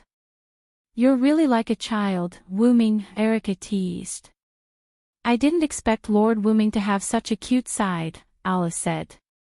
Because Alice and Erica were old friends, Erica had told Alice about Wu Ming's easygoing personality, which was why Alice was so presumptuous. Wu Ming looked at the two of them with dead fish eyes. Since he stopped using the body of a servant, Wu Ming's temperament had changed back to that of a teenager. Even though he had been active in Connaught, Britain, and Uruk for nearly 50 years, Wu Ming still had the mentality of a teenager. Actually, if one really had to say, Wu Ming could be considered a problem child. His time as a servant was only slightly affected by his rank and origin at that time. By the way, Alice, you should have other purposes for coming to me, right? Wu Ming ignored the two's teasing and suddenly changed the topic. Alice and Erica also stopped teasing. Then, Alice said to Wu Ming, Sama, do you know about Gorgon Stone? Gorgon Stone. Wu Ming muttered. Then Wu Ming asked, is it the Gorgon in Greek mythology? Yes. Alice said, then looked at Erica, motioning Erica to answer for her. Erica nodded and said, this is the case, Wu Ming. Alice once made a prophecy about Gorgon Stone, and the result was not good. When there is no moon and stars, darkness will cover the earth. At that time, human beings will not be able to survive, Erica said. Alice is a witch with the ability of spirit vision. Her prophecies have never failed. Wu Ming sneered at that. So, how about I break the prophecy this time? Chapter 167. Judging from the prophecy, this seems to be the power of the god of disobedience. There are only a few gods who are related to Gorgon Stone. Wu Ming held his chin with both hands as he looked at Alice and Erica. The main ones are the three Gorgon sisters, Medusa, Stheno, and Euryale. However, I don't think the three Gorgon sisters who've been belittled as monsters would have the desire to destroy the world. Subsequently, Wu Ming said casually, anyway, give me the Gorgon Stone now. I'll settle this. Alice and Erica looked at each other for a moment, then nodded. At night, Wu Ming was alone in his study room. His desk was filled with books, and the books on the bookshelf were different from before. Erica had replaced all the books here. They were all books about myths and legends. Meanwhile, the books on Wu Ming's desk were all about Gorgon. Wuming picked up the Gorgon stone in his hand and studied it carefully for a while. The Gorgon stone was an obsidian metal with a portrait of a Gorgon engraved on it. Wuming could not help but exclaim as he looked at the Gorgon stone that looked like Medusa's head, "This doesn't seem like an ordinary god relic." Wuming had seen a god relic once before he became a god slayer. It was the young man he had met when he first arrived in this world, the grassy guardian. The slate in his hand was a spellbook, which was a god relic. Wuming would not misjudge his senses after becoming a god slayer. Because of that, Wuming could clearly sense that the power contained in the Gorgon stone was not as simple as it seemed. "Just like the godhead of a god," Wuming said calmly. Wuming, who had the golden sword, could feel that the power of the Gorgon stone gave him the same feeling as when Wuming used the golden sword to cut through Wellislana's godhood. "I wonder if the golden sword has any effect on the materialized divinity." Wuming stroked his chin and shook his head. "I don't dare to do anything. Let's first record the knowledge about Gorgon." Then, Wuming picked up a book on the desk and opened it, saying, "Please, call us." "Yes, master." The dragon horn on Wuming's head flashed, and like a scanner, a golden light shone on the book in Wuming's hand. Almost a few seconds later, Collis put away the scanning ray. "Master, do you want me to transfer the knowledge to you now?" Collis asked. "Just transfer it directly. After all, time is running out," Wuming said, and then closed his eyes. After a few seconds, Wuming opened his eyes. "No matter how I look at it, I feel that it's great to have you here, Collis." Wuming smiled. "That's just because you're lazy, master," Collis said with a helpless tone. After all, Wuming had a photographic memory now. However, with Collis here, why would Wuming waste time and effort to slowly read these myths by himself? "Well, doesn't this show how important you are, my dear Collis? Hurry up and continue to the next book. Try to enter all the knowledge about Gorgon before you go to bed." "Yes, yes." However, no matter how he listened to it, Wuming felt that Collis's voice had a hint of shyness. Wuming and Collis kept repeating the cycle of scanning, transferring knowledge, and receiving knowledge. The next day, Wuming, who was sitting at the dining table, yawned. Erica couldn't help but say, "You didn't really read myths the whole night yesterday, did you?" Erica couldn't help but think of what Wuming had said after his conversation with Alice and Erica the day before. "Erica, please send the books about myths to my study. Gorgon first, please." Then, Erica complained and contacted the staff of the Black Cross. They removed the historical records and information about European magic in Wuming's study overnight and replaced them with books about myths. Of course, because there were more books, Erica put many books in other rooms, waiting for Wuming to finish reading the books in the study before replacing them. Although Erica complained when she contacted the Black Cross, the staff of the Black Cross, including its commander, Paul, said with a smile, "Compared to the other godslayers, Lord Wuming is really easy to serve." That's right, as long as he didn't cause trouble everywhere, not to mention all the books about myths. Even if Wuming wanted to be the commander of the Black Cross, Paul would agree unconditionally.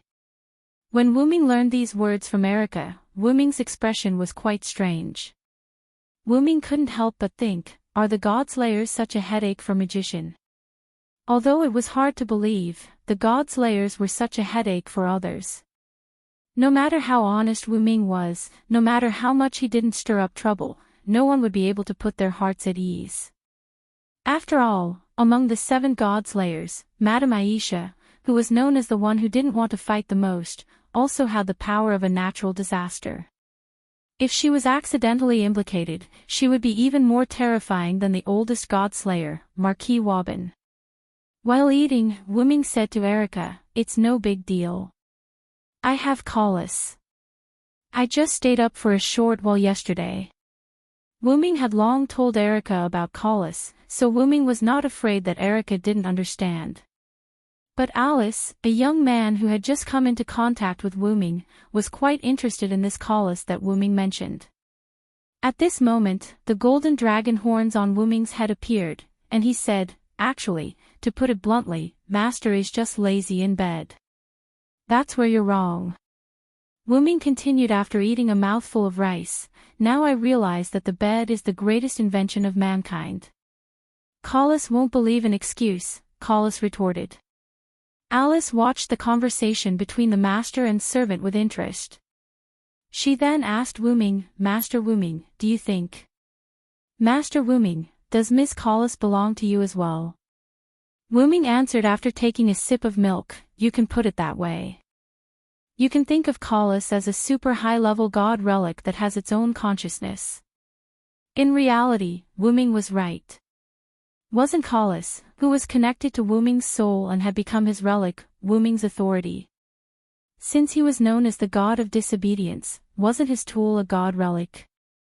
"Master Wu Ming, you're such an interesting person." Alice smiled. It could not be helped. It was impossible for Wu Ming not to be special. After all, he was a god-slayer known as the god of disobedience. Chapter 168. Wu Ming separated from Erica and Alice after breakfast. Wu Ming asked Erica to take Alice around Italy, and Wu Ming specifically told Erica not to come to him. However, in order to make a fair deal, Erica asked Wu Ming, "Please don't involve the people." Wu Ming smiled helplessly. "Don't worry, I'm not one of those battle maniacs. When I fight, I forget about the surroundings. Besides, I have an inherent barrier, and I will put the battlefield inside the inherent barrier." Wu Ming still clearly remembered Erica's suspicious eyes. After that, Wu Ming came to a small island in the Mediterranean Sea. Crash, listening to the sound of the wind blowing the waves, Wu Ming couldn't help but breathe a sigh of relief. Then, Wu Ming took out Gorgon stone. Although I can seal Gorgon stone with a sealing technique, it's better to solve it in one go. After that, Wu Ming stretched out his hand and chanted the spell, "Create great item, advanced item creation." With the condensation of magical particles, a lightning-shaped blue dagger appeared in Wu Ming's hand. That was Castor Media's noble artifact, Rulebreaker. Wu Ming gently touched Gorgon stone with Rulebreaker. In an instant, the Banshee's eyes on Gorgon stone glowed scarlet, and a powerful magical power burst out. "That's all right." Looking at Gorgon stone, which had completely broken the seal, Rosin said. When Wu Ming got Gorgon stone, there was a noble artifact seal set by Black Cross on it. Although the seal was broken, it still had some effect. At this moment, in order to avoid trouble, Wu Ming directly broke the seal. Wu Ming stretched out his hand again and took out Staff of Anziurgan from the golden ripple on his side. He put Staff of Anziurgan beside him, and Staff of Anziurgan automatically floated in the air, rotating slowly. "Next, we just have to wait," Wu Ming said, sitting cross-legged on the ground and closing his eyes. When it was almost night, Wu Ming felt that Gorgon stone began to heat up, which was proof that its owner was about to arrive. Wu Ming opened his eyes and said, "Is it coming?" Wu Ming said as he watched the darkness engulf the island like a black cloud. "Is this the starless night?" Wu Ming broke the seal on Gorgon stone in the morning. Although he didn't know why the other party chose to do it at night instead of during the day, Wu Ming could roughly guess. It should be a god related to darkness. Because Wu Ming was on a small island, there was no landing point other than where Wu Ming was, so Athena floated in the air. "So it's you, the strange person who has my snake," Athena said. Wu Ming looked at Athena and couldn't help but smile. She had the body of a primary school student, short silver hair, black snake-like vertical pupils, a white long-sleeved shirt and a yellow sleeveless sweater, a black short skirt, blue knee-length stockings, brown leather shoes, and a blue braided hat that looked like a beast's ear. No matter how Wu Ming looked at her, she looked like a cute primary school student. Of course, that was if she didn't have a huge amount of mana. "My name is Athena. You are both my compatriot and my natural enemy. Tell me your name." Athena's vertical pupils stared coldly at Wu Ming. Just call me Wu Ming, Athena. Wu Ming said with a smile, and at the same time, he released his mana. You're an interesting fellow. Even though I would like to know why you, who share the same origin as me, would become my enemy, I'll retreat for now since it's you, Athena said as she sensed something amiss the moment Wu Ming unleashed his magical powers. Then, the darkness around the island began to retreat, and Athena also left in another direction. I will leave my snake with you for the time being, someone who shares the same origin. This made Wu Ming a little confused. It can't be because of my identity as the god of disobedience in this world. Wu Ming said after thinking for a moment. Although Wu Ming was still Wu Ming was branded as the god of disobedience when he came to this world. Of course, this brand did not bind Wu Ming, it just gave him another identity. Wu Ming did not care at first. But now, it seemed that this identity of the god of disobedience was a little special. Even Athena knew about him. When Wu Ming released his mana, Wu Ming saw the expression on Athena's face. It was obviously a look of surprise when she saw someone familiar or when she knew about Wu Ming's existence. Seriously, giving me such a headache every day. Gaia and Alea are like this, even this world without any restraints is like this. Wu Ming complained helplessly. Wu Ming could not help but remember that Gaia and Alea created a historical story for Wu Ming in order to make him a servant of the human faction. That history was not fake, but the restraints threw Wu Ming into a historical story. To put it bluntly, it was just giving Wu Ming another identity. Just like Wu Ming in this world, a stone thrown into the lake would definitely cause the lake to change. Wu Ming even suspected that this was a collusion between the worlds. Shaking his head, Wu Ming did not think about it anymore. He put away the inherent barrier in the staff of Anziwergong that he had set up in the outside world. Wu Ming instinctively opened a portal and walked in. In the villa, Erica and Alice sat on the sofa, drinking their respective drinks and chatting intermittently. It's already night time, and there's still no news of Lord Wu Ming, Alice said worriedly. Wu Ming should have moved the battlefield to his own barrier, and maybe he didn't come. Erica said. By the way, Erica, do you think Lord Wu Ming can win? Alice asked. Erica did not care about this and said confidently, winning is not a problem. Alice was a little puzzled.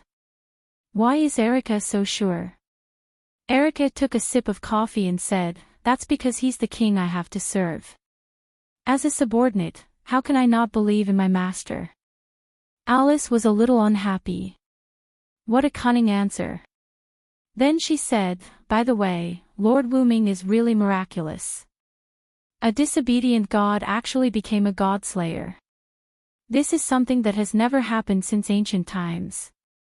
At this moment, Alice was suddenly stunned. Light flowed in her eyes as if she was playing something. Alice? Erica noticed that something was wrong with Alice. She quickly put down the coffee in her hand, stood up, and walked toward Alice. Could it be? Spirit vision has been triggered. Erica was indeed a genius of the Red Cross and Black Cross. She immediately noticed Alice's current state. At this moment, a black-purple portal opened, and Wu Ming walked out of it. Chapter 169. Wu Ming walked out of the portal and saw Erica standing next to Alice, who was in a daze. What's wrong with Alice? Wu Ming asked Erica. Erica shook her head and said, she's fine. Alice merely triggered her spirit vision. Spirit vision had two modes, active and passive. The prophecy of the starless moon in Gorgon Stone was precisely what Alice had predicted by activating her spirit vision. Clearly, her spirit vision was passive this time. Wu Ming walked to Erica's side. Looking at the dazed Alice, he mumbled, is there a new prophecy? It was also at this moment that Alice's eyes regained their luster. This meant that her spirit vision had ended. How is it, Alice? Did something new happen? Erica asked as she bent down in front of Alice as soon as it was over. Alice glanced at Erica, then looked at Wu Ming. Lord Wu Ming. Alice looked at Wu Ming in a daze. Seeing that something was wrong with Alice, Wu Ming hurriedly shouted, "Alice! Alice!" As if Wu Ming had been awakened, Alice's body swayed violently. As if Wu Ming had short-circuited, Alice's body became unstable as if she was about to disappear. Just as she was about to fall, Wu Ming instantly appeared beside Alice and hugged her. "Lord Wu Ming, I'm sorry. It seems that I won't be able to tell you a new prophecy here," Alice said as she lay weakly in Wu Ming's arms. "Is it the side effect of spirit vision that's causing your spirit body to become unstable?" Wu Ming asked. "Don't worry." After saying that, Wu Ming closed his eyes. On the stone plate in his heart, the long needle instantly moved to the 12 o'clock position. It was a mage wearing a long robe whose face couldn't be seen clearly. The stone plate lit up. Then, Wu Ming seemed to have obtained a supreme divine power. His body flashed with a golden light, and his eyes emitted a golden light. Like a big golden light bulb, Erica and Alice in Wu Ming's arms couldn't help but squint their eyes. "Is this Lord Wu Ming's power?" Alice, who was in Wu Ming's arms, asked weakly. "Yes, this is the mage's incarnation, which evolved from Wu Ming's youth's incarnation. The young man's incarnation had a powerful power of speech. It could bless human beings, gain power from human beings, and it also had a very important thing, blessing. Naturally, the magician that evolved from the youth also had the ability to grant protection to others." "It's coming, Alice." After saying that, Wu Ming's face slowly moved towards Alice. Wait, no. Wu Ming, Sama." Alice, who had never experienced such a thing, closed her eyes with a red face. Then, just when Alice thought that Wu Ming was going to kiss her, there was nothing wrong with her lips, only her forehead. Alice opened her eyes and saw Wu Ming's forehead tightly pressed against hers. Wu Ming's big golden eyes looked at Alice with a hint of a smile.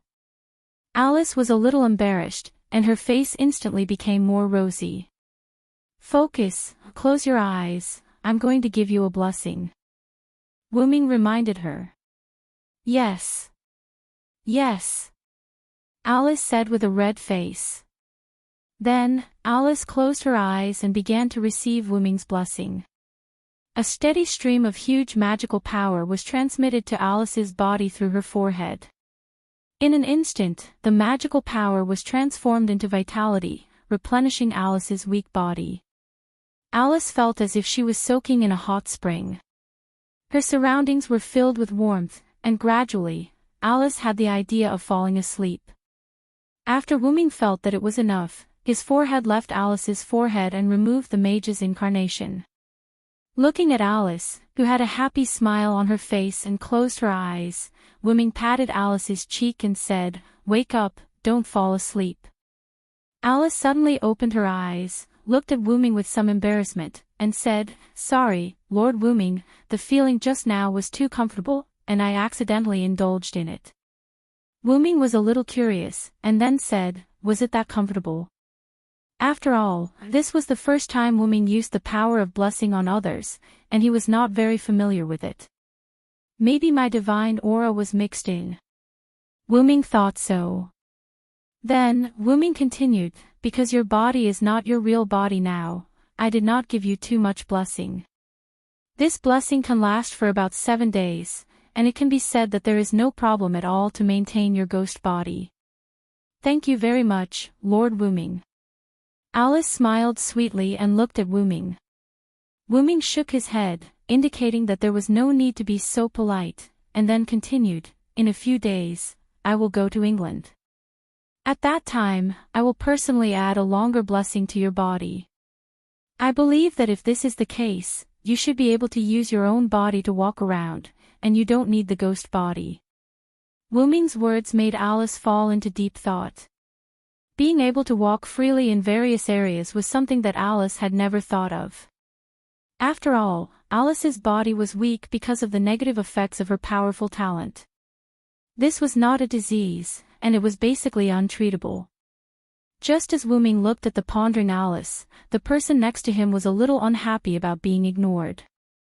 "I say, it's about time for you to let go," Erica said with a fake smile, but everyone could hear the anger in Alice's voice. At this moment, Wu-Ming and Alice realized that the two were still hugging each other. "Ah!" Alice screamed and quickly broke free from Wu-Ming's two big hands. Wu-Ming took the initiative to let go of Alice and smiled awkwardly. "Ahem, although your Highness Alice's body is fine, your spirit hasn't fully recovered. Your Highness Alice, would you like to take a rest?" Erica said after coughing. Spirit vision consumed not only magic power but also the caster's spirit power. This was also the reason why many witches fainted after divination. It was because the things they prophesied were too huge. The huge here didn't refer to the body, but to the status. Wu-Ming also nodded in agreement, then looked at Alice. Alice shook her head and said, "I'm fine. I think it's better to tell Lord Wu-Ming the new prophecy as soon as possible. And after Lord Wu-Ming added a blessing to me, I feel unusually excited. I don't feel the fatigue from using spirit vision at all." With that, Alice jumped up and down like a little girl to show that she was completely fine. Seeing that Alice had said so, Wu-Ming and Erica didn't insist. Chapter 170. Alice, Wu-Ming, and Erica sat on the sofa together. Then, Yali Anna served drinks for the three of them. Wu-Ming and Erica both looked at Alice quietly, waiting for her to say the prophecy. The starless night was broken by the legendary dragon. The earth withered, the sea dried up, and the world fell into a dead silence. The divine saber and the holy sword collided, and the hero and the demon king confronted each other, Alice said. "I saw a brave man with a divine sword and a demon king with a holy sword in Japan. Every blow had supreme power. The sky was torn apart, the earth was torn apart, and the sea was burned to dry up." As if she had remembered the scene she saw in the prophecy, Alice's body trembled a little as she said. Wu-Ming grabbed Alice's hand. As if she had found a life-saving straw, Alice calmed down. "Don't think about that for now, Alice. You saw a scene that was too long in the timeline or too high level. It's not something you can bear right now," Wu-Ming comforted her. Then, Wu-Ming, Alice, and Erica began to think about the meaning of this paragraph. Let's see how the legendary dragon broke the starless night. The starless night should refer to Athena. Then, does this legendary dragon refer to Wu-Ming? Erica said. Wu-Ming shook his head and said, "Not necessarily. Athena came today, but she might not have the confidence to attack me. After I said something to Athena, she left on her own." At this moment, Erica said excitedly, "Wait. You didn't kill Athena." At first, when Wu-Ming returned, Erica didn't ask him if he had killed Athena because of Alice. However, Erica still had confidence in Wu-Ming, so she didn't ask again. Looking at the agitated Erica, Wu-Ming smiled. "Isn't that normal? I'm not in urgent need of authority to increase my strength, and Athena shows no signs of declaring war on me. Isn't this a good result?" Wu-Ming found that the power of Wells Lana and Mekl was enough for the time being. It should be said that even if it was only Wells Lana's power, after being sublimated into Wu-Ming's noble phantasm, Wu-Ming could be regarded as an existence that could do whatever he wanted. As such, there was no need to overly pursue power. Wu-Ming was an origin dragon. As long as he was accelerated by external forces or waited until he reached adulthood, Wu-Ming's power would naturally undergo a qualitative change. Pursuing power was nothing more than an act of Wu-Ming to protect himself during his childhood. There was no need to overdo it. Erica sighed and said unhappily, "Forget it. You're the king. You call the shots." Looking at the unhappy Erica, Wu-Ming comforted her. "Don't worry, Athena is now lacking a divine spark. Even if she stays on the ground, it won't affect time." Alice covered her mouth and laughed. Lord Wu-Ming is really magnanimous. This is called confidence. Wu Ming shrugged. Ahem. So, if the legendary dragon isn't Wu Ming, then who is it? Everyone pondered. The legendary dragon should be referring to myself. Breaking the starless night shouldn't be referring to what happened today. After all, Athena retreated of her own accord and didn't fight. At present, the Gorgon stone is still in my hands. The legendary dragon breaking the starless night is likely to happen in the future. Wu Ming thought.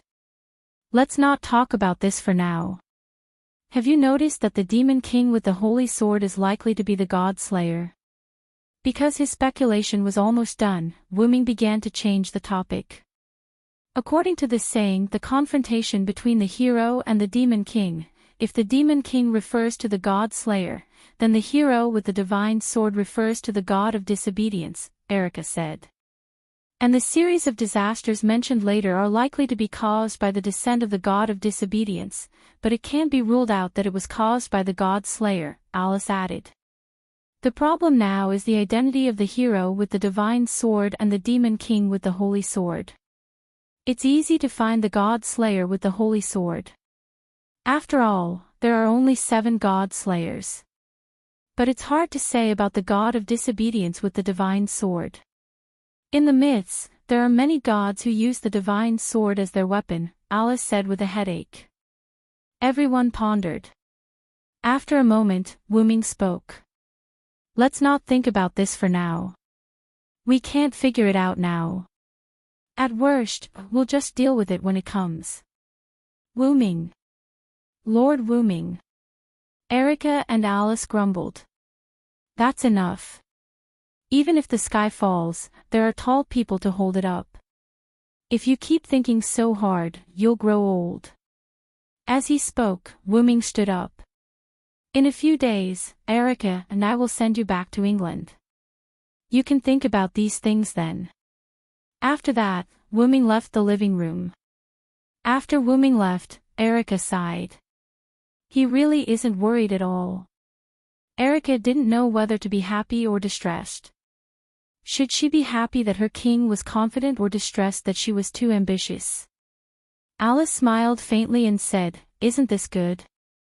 As a king, you have to have confidence. This is also the charm of a king.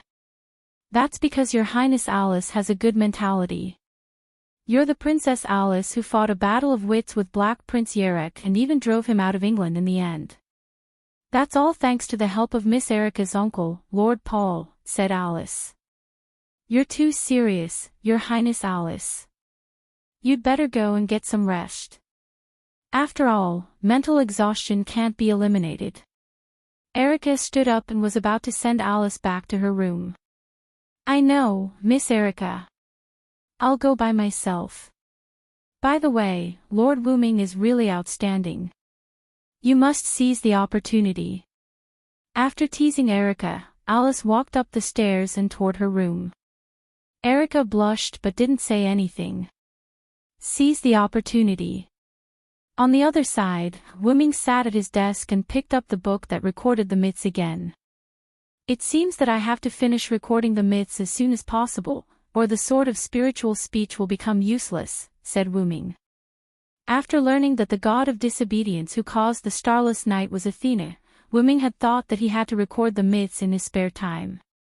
In this world where the god of disobedience often appeared, he couldn't do anything without a store of knowledge. Compared to other authorities, although the sort of spiritual speech hadn't been upgraded or enhanced, it was still Wu Ming's trump card. After all, this sort of spiritual speech was too unfair. As long as one knew the stories of the gods, they could seal the gods' abilities.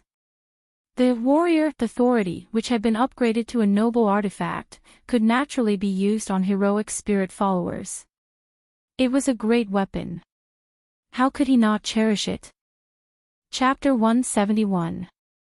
After spending a few days with Wu Ming, he had almost recorded all the mythical stories provided by Erica's organization, the Black Cross. Of course, it was all thanks to Collis that he was able to complete it so quickly.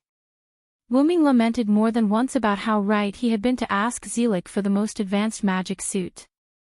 This morning, Wu-ming, Erica, and Alice arrived at the Italian airport. Due to the fact that something so important had happened, Alice had to return to England. Wu-ming, on the other hand, had nothing else to do now. He was preparing to go to England with Alice and give her real body protection. Erica, on the other hand, was going to follow Wu-ming to England. What a joke. Even though Wu-ming was indeed much more harmless than the other god-slayers, Erica was still worried about leaving Wu-ming alone somewhere else, so she naturally had to follow him. In fact, the reason why the Black Cross and Copper allowed Erica to become Wu-ming's follower and Wu-ming's knight was to monitor Wu-ming for fear that he would do something big.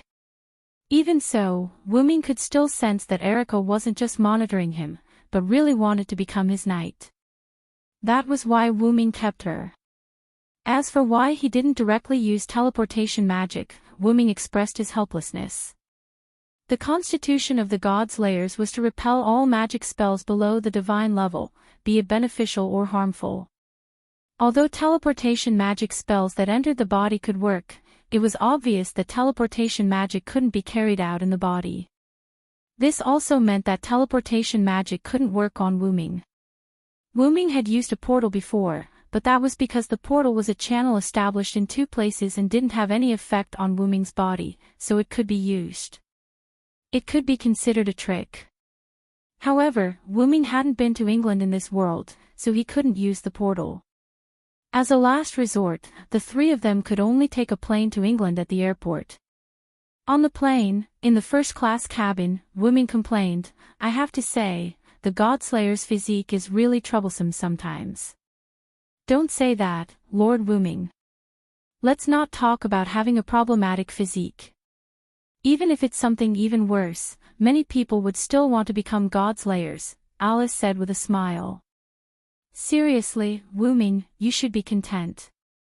You're now one of the only 7 kings in the world, Erica complained. That's true. Lord Wu-ming, you should be content. Alice and Erica both laughed. However, Wu-ming stared at Alice. What? What's wrong, Lord Wu-ming? Why are you looking at me like that? Alice blushed a little, her hands clasped together awkwardly. It's nothing. I just feel that Alice is really beautiful now. Wu-ming smiled. Huh? Why? Why do you say that, Lord Wu-ming? Alice blushed slightly as she spoke with some shyness. Because you're very similar to a friend of mine, Wu-ming said. Rather than a friend, she's more like a confidant. Her smile is very beautiful.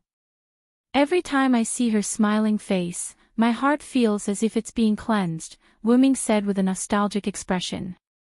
Wu-ming thought of Jeanne d'Arc. Alice was just like Jeanne d'Arc. She was calm, peaceful, and beautiful. Is that so? Then I'm honored, Alice said with a smile. As for why Wu-ming did not feel this way when he faced Erica, it was because he was reminded of Erica Ainsworth. Moreover, Erica gave Wu-ming the impression that she was a strategic type knight. That's right, she was like a cunning vixen. Erica suddenly looked at Wu-ming. She narrowed her eyes and said, I have a feeling that you're thinking of something rude, Wu-ming. How is that possible? It's just an illusion. Wu-ming smiled awkwardly.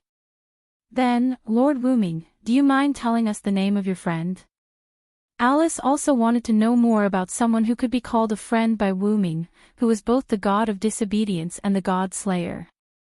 Erica also looked at Wu-ming curiously, hoping that Wu-ming could answer. Wu-ming naturally would not dampen their spirits. Therefore, Wu-ming said, her name is Jeanne. Jeanne. The 2 girls were somewhat confused. After all, this name sounded like the name of an ordinary girl. However, with Wu-ming's identity, could the girl he befriended, and even the girl who was his confidant, be an ordinary girl? Obviously, it was impossible. While the 2 girls were puzzled, Wu-ming added, also known as Jeanne d'Arc, Jeanne d'Arc. The 2 girls exclaimed in surprise. When Wu-ming said this, the 2 girls understood. Although the name Jeanne d'Arc sounded like an ordinary girl's name, if there was a famous Jeanne d'Arc, it would be her. Could it be the Saintess of France, Jeanne d'Arc? Erica asked. Alice also looked at Wu-ming with concern in her eyes. Wu-ming nodded with a smile and said, although she is France's Jeanne d'Arc, she has always denied that she is the Saintess. Ever since I led the people to war, from the moment I raised the flag, my hands have been stained with blood. This is what she once said to me. Because Jeanne d'Arc was canonized hundreds of years after she was executed, logically speaking, she should not have said such a thing. But after all, Wu-ming's origin was mysterious, so the two girls did not ask how Jeanne d'Arc knew that they were the Saintess. Then, with the feeling of the plane sinking, the three knew that they were about to arrive in England, so they did not discuss anything else. After getting off the plane, a tomboy walked towards the three of them. "Oh, looks like someone is here to pick me up." Alice smiled. The tomboy in front of Alice walked over and said to Wu-ming, "You must be the king of disobedience, Lord Wu-ming. I'm sorry for the trouble my young lady has caused you." Erickson bowed to Wu-ming apologetically. "That's not the case. I actually quite like Alice," Wu-ming said politely. Erickson seemed to have understood something, and his pupils shrank. Then he said, "Although I am very happy that Lord Wu-ming and Miss Alice got married, now is not the time to celebrate. Marquis Warban is here." Marquis Warban. Alice and Erickson were shocked. Wu-ming frowned and thought for a moment before saying to Erickson, "He's here to see me, right?" "See you, Lord Wu-ming." Erickson and Alice were both confused. After all, Wu-ming and Warban did not have any direct contact, so logically speaking, the two of them should not be related. Alice thought of something and quickly said, "Could it be the Gorgon stone?" Chapter 172. It was an ordinary car. Erickson was in the driver's seat, Alice was in the passenger seat, and Wu-ming and Erica were in the back. After a simple explanation of the situation, Erickson brought the three of them into the car.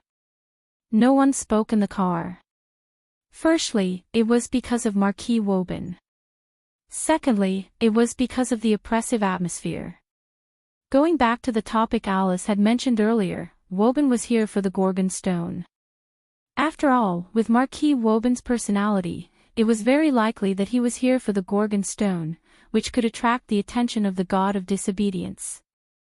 But, even though it is very likely that Woban is here for the Gorgon stone, it is also possible that he is here for me, Wu-ming suddenly said. Wu-ming looked around at Erica and Alice and continued, "You have to know that even though I am a god slayer, I am still a god of disobedience." Erica and Alice instantly understood when Wu-ming said this. With Marquis Woban's personality, he would definitely find a god of disobedience to hunt, but he wouldn't reject a god-slayer of his own kind. If there was an existence that was both a god-slayer and a god of disobedience, then it is very likely that Marquis Woban will come looking for trouble with you, Erica said. Alice said with some concern, "Not to mention, the Gorgon stone is still in your hands, Lord Wu-ming. Marquis Woban will definitely not mind taking it for himself. He wants to fight me and deal with Athena at the same time." "What an energetic old man," Wu-ming said with some sarcasm. Erickson still maintained his duties as the driver and didn't say a word.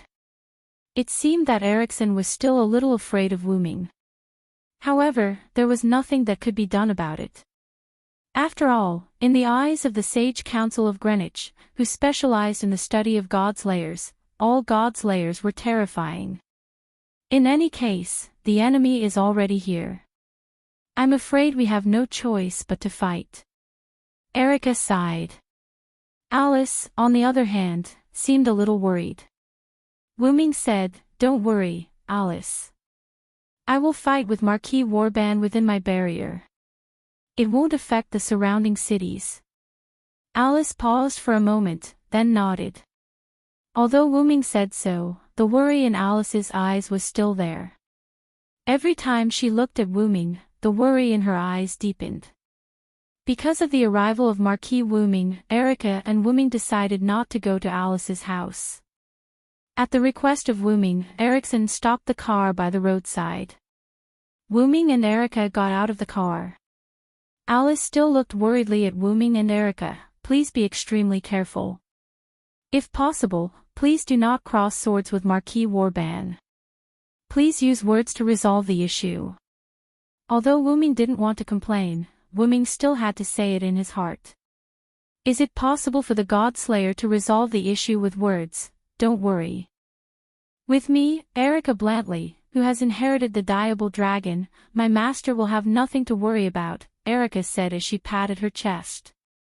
Of course, this was only if she could guarantee that she wouldn't be at a disadvantage when talking with Marquis Warban. Alice nodded and said, if it's Miss Erica, I can be a little more assured. Again, please be extremely careful.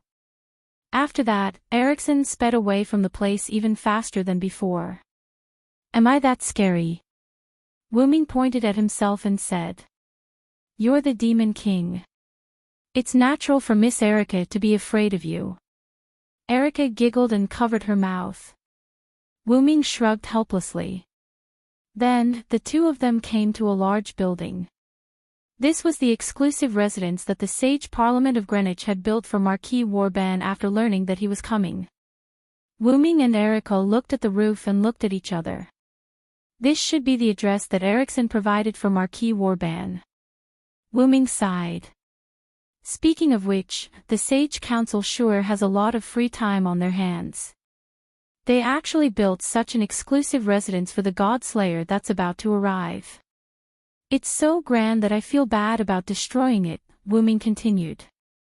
Erica looked at Wuming helplessly and said, that's because Marquis Warban is a veteran God Slayer who has been famous for a long time. Even the Sage Parliament of Greenwich, which specializes in investigating God Slayers, doesn't know the number of his powers and the specific abilities of his powers. Because the Sage Parliament of Greenwich was established in the middle of the 19th century, and Marquis Warban killed a God Slayer in the early 18th century, even the Sage Parliament, which specialized in God Slayers, didn't know about Marquis Warban's powers. You must be careful, my lord. Don't worry. Even so, I don't think I can lose. After all, I'm the master of the Red Devil, Diable Rouge, Wuming joked. As expected of my lord. This is a master worthy of my service. The corners of Erica's mouth curled up, revealing a brilliant smile. Then, let's go. Let's meet this old man. With that, Wuming and Erica stepped into the large building. At the top of the building, a tall and thin old man in a black trench coat was sitting on a throne. A magic array was engraved in the center of the hall, and a girl with long chestnut-colored hair and white ceremonial robes knelt in the center of the magic array. Beside Marquis Warban stood a mage who looked like a corpse and whose face couldn't be seen clearly. He held a crystal ball in his hand and placed it in front of Marquis Warban. Looking at the crystal ball in front of him, Marquis Warban's lips curled up into a smile. His emerald-like vertical pupils exuded a wolf-like gaze. Marquis Warban looked at the Caucasian girl with a silver-white ponytail who was half kneeling with her head lowered. The young girl was wearing a black military uniform with yellow edges. She had a blue-gray striped shawl draped over her shoulders, a matching short skirt, white knee-high socks, and brown high boots. Her silver-white hair was tied into a high ponytail with a thin blue thread. The young girl seemed to be full of exotic charm. Now is the time to show your strength. Don't disappoint me, Liliana Kranikar.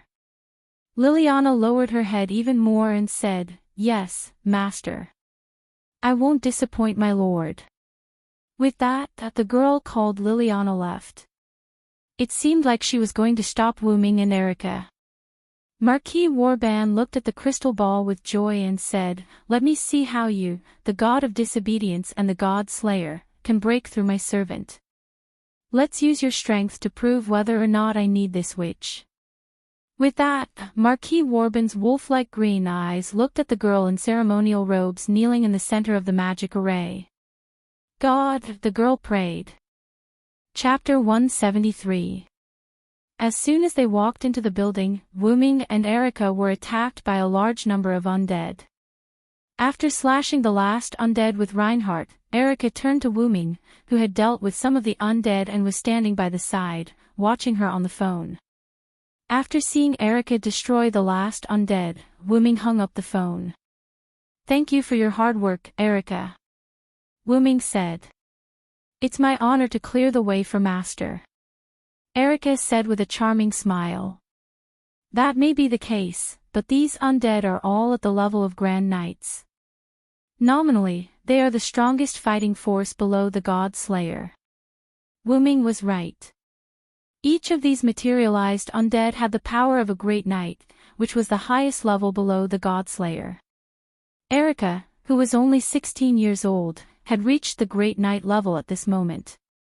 Because of her loyalty to Wu-ming, she received the title of Red Devil. The reason why she was said to be the strongest combat power below the God Slayer was that there was now an additional level, Paladin. The former Red Demon, Diable Rouge, Erica's uncle, Paul Brantley, who fought against the Black Prince Yurek with Alice, was promoted to a Paladin because of his deeds of fighting against the God Slayer. Because Paul's level had reached the highest Great Knight level, and above that was the God Slayer. Therefore, Greenwich's Sage Council updated a new level, Paladin. It could be said that the level of Paladin was specially set up for Paul. As for who else would resist the God Slayer in the future, maybe they would also be promoted to Paladin. Because the theorem that humans could not defeat the God Slayer had been deeply rooted in people's hearts, the level of Paladin was set up for those who were above Great Knight, but not the God Slayer. Erica, who was only 16 years old, was able to reach the level of Great Knight. Coupled with her excellent character, it could be seen how good Erica was as a knight. "Of course, but it would be better if you leave these people to me, Wu-ming. I, Erica Brantley, will clear everything for my master." At this moment, Erica was like a proud lioness, full of pride. Yes, next time. I'm in a hurry now. I can't wait to see this old man." Afterward, Wu-ming and Erica walked up the stairs leading to a higher floor. "Was that a call from Salvatore just now?" Erica asked Wu-ming as they hurried along. "Well, he's the only one who can know my phone number and call me." Wu-ming looked a little tired at the moment and sighed. After being knocked unconscious by Wu-ming, Salvatore took almost 3 days to wake up.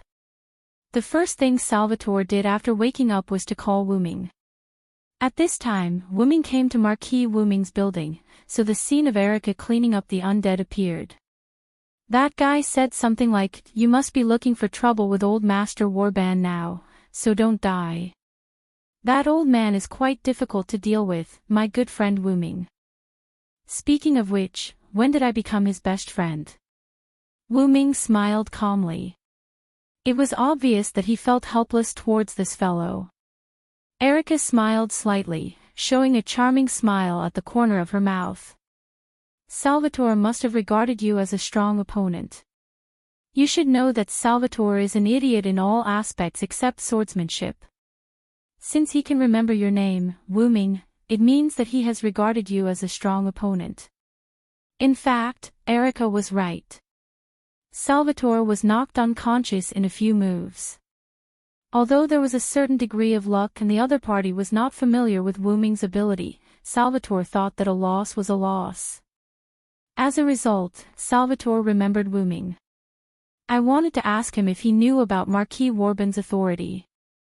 As a result, this guy said, "How can I remember this kind of thing? Just hit him." "I don't know what to say." Wu-ming sighed again. "I'm also a fool for counting on that idiot," Erica smiled. "Wu-ming is more like a human than the god of disobedience and the god slayer."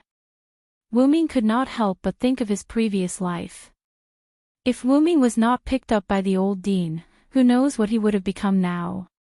He might become even weirder because no one took care of him, and he would look down on humans completely. Because of this, Wu-ming respected the old man who had passed away the most. Wu-ming was indeed a problematic child. Wu-ming could not despise humans now, thanks to the people Wu-ming met.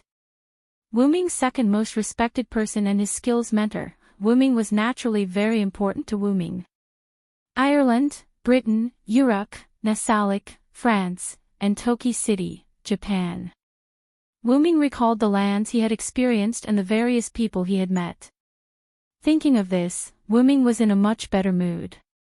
Even the desire to fight with Marquis Warban had lessened a lot. That's because I have a bond. Looking at Wu-Ming, who was smiling particularly brightly, Erica was also stunned for a moment. Then, she smiled as well. Then, can I also be a part of it? Wu-Ming smiled and did not answer.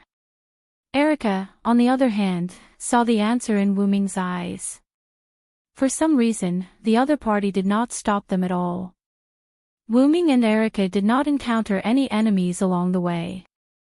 In the end, when Wu-Ming and Erica were about to reach the top, a young girl walked out of the darkness. So it's you, Lily. It seemed to be someone Erica knew. Seeing that she had taken out a silver military knife, Wu-Ming did not say anything and continued to walk to the top. I'll leave it to you, Erica. Yes, my lord.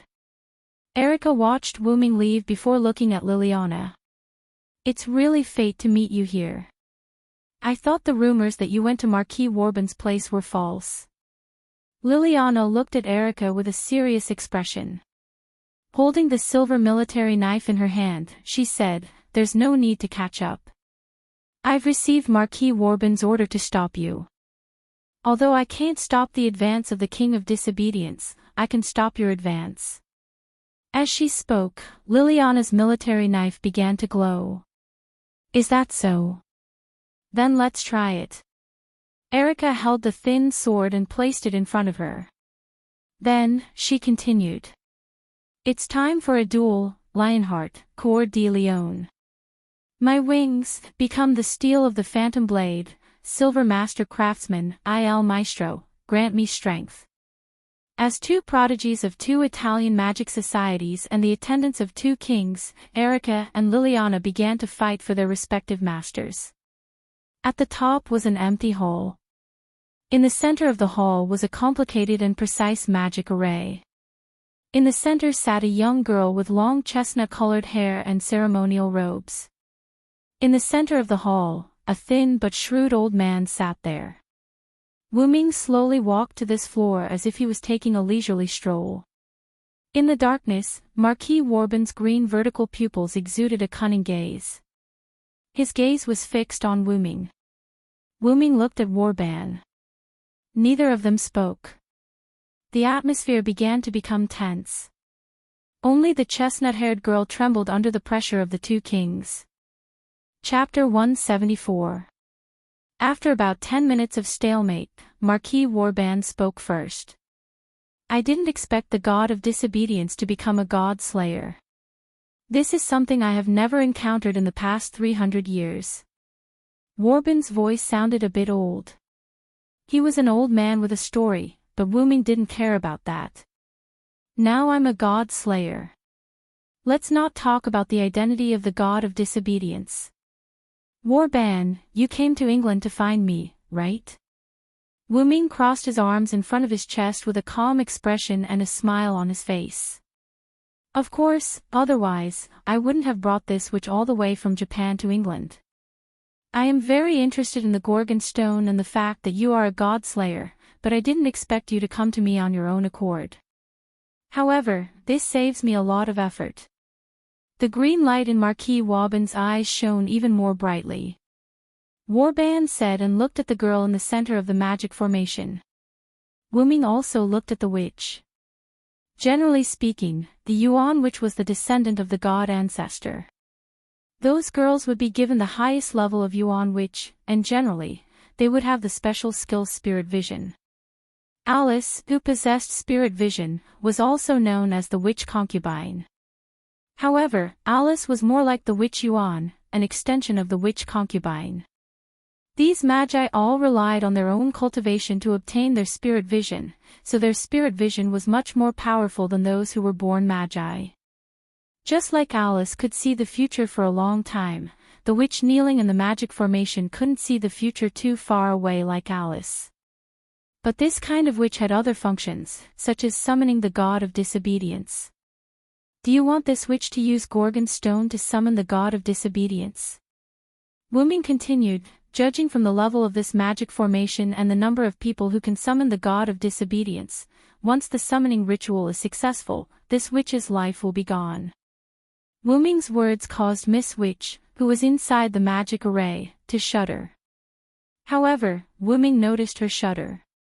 It seems that our Marquis Warband did not inform this young lady of the consequences. Of course. Marquis Warband stood up and continued, it's just a human. If it's broken, we can just replace it. The words of the Marquis caused Witch Yuan's heart to sink. She no longer had any hope of being rescued. After all, there were 2 demon kings here. Humph. Is that so, Wu Ming? Looks like you can't understand the meaning of human existence after becoming a god-slayer, Wu Ming said sarcastically. Then, I'll take back my words. Wu Ming walked towards Miss Witch. Today, I'll fight you as the god of disobedience, Warban. Wu Ming stood in front of Miss Witch, protecting her. Then, Wu Ming looked at Wu Ming. Let me once again carry out my identity as the god of disobedience and protect the humans. Then, as the God Slayer, I'll kill you who protects the humans. At this moment, both the God of Disobedience and the God Slayer burst forth with their magic power. A massive pillar of magic power materialized above Wu Ming and Warban, breaking through the ceiling. Miss Witch recovered from her despair and looked at the God of Disobedience and the God Slayer standing in front of her with a trace of doubt in her eyes. The undead king's nest of darkness, the land of the opposite sex, the home of absolute evil. Wu Ming took out the staff of Anziergan from the golden ripples and began to chant an incantation. Marquis Warban looked at Wu Ming with interest and did not choose to stop him. Show the 10-layered barrier, and seize the enemy who dares to provoke me. Anziergan slammed the staff of Anziergan on the ground. In an instant, Wu Ming and Warban's vision turned white. When his eyes took in the scenery once more, Marquis Warban found himself on a sparkling, boundless ice plain. Oh, this is interesting, really interesting. The god of disobedience. Marquis Warban became excited and began to laugh loudly. Suddenly, a piercing cold wind began to blow. This feeling. I haven't felt this feeling of death for a long time. Ha ha ha ha. Feeling the cold wind gradually blowing around him, Marquis Warban laughed happily. It was obvious that the cold wind could cause harm to him. For the bored Marquis Warban, that was exactly what he was looking for.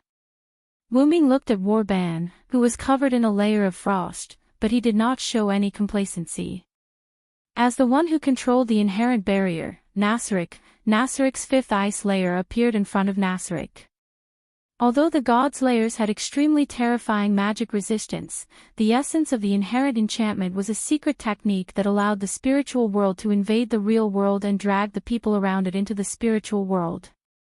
Therefore, the inherent enchantment was effective even against the gods' layers. Of course, in the eyes of Miko, Wu Ming and Warban disappeared in an instant. The 5th layer of Nazalic had a passive effect that continuously froze the intruder, and that effect ignored the enemy's defense. When the Crusade team invaded Nazalic, because they had items that could resist this effect, or they relied on their level to directly pass the 5th layer, the 5th layer did not stop many enemies. However, this didn't mean that the 5th level of Nazalic and the other areas of Nazalic were weak. The reason why a game was because it was challenging. As a hidden dungeon, it was extremely difficult to clear Nazalic. In addition, Nazalic was transformed into a guild encampment by the current members of Anziwargong, and its performance was enhanced a lot. The reason why the players were able to break through Nazalic was that the enemy had a large number of people, and the second reason was that the enemy had items that could resist the field effect. One must know that the game Yggdrasil was famous for its high degree of freedom, which led to many bug-level items and skills being countered by even more bug-like items and skills. That was why the game Yggdrasil attracted the players with such a high degree of freedom. However, many of the bug-level effects in Nizhalik had become great weapons in other worlds without game items. The eternal frozen wind that blew on the ice field was such a negative bug. In short, Marquis Warban couldn't stand the damage. However, for the God Slayer's physique, that alone could not kill him. Come on. The unknown god of disobedience. Let me see your power. Marquis Warban roared and turned into a giant werewolf. Some of his hair fell from his body, and he turned into a 2-meter-tall gray wolf with rat fur. Awoo!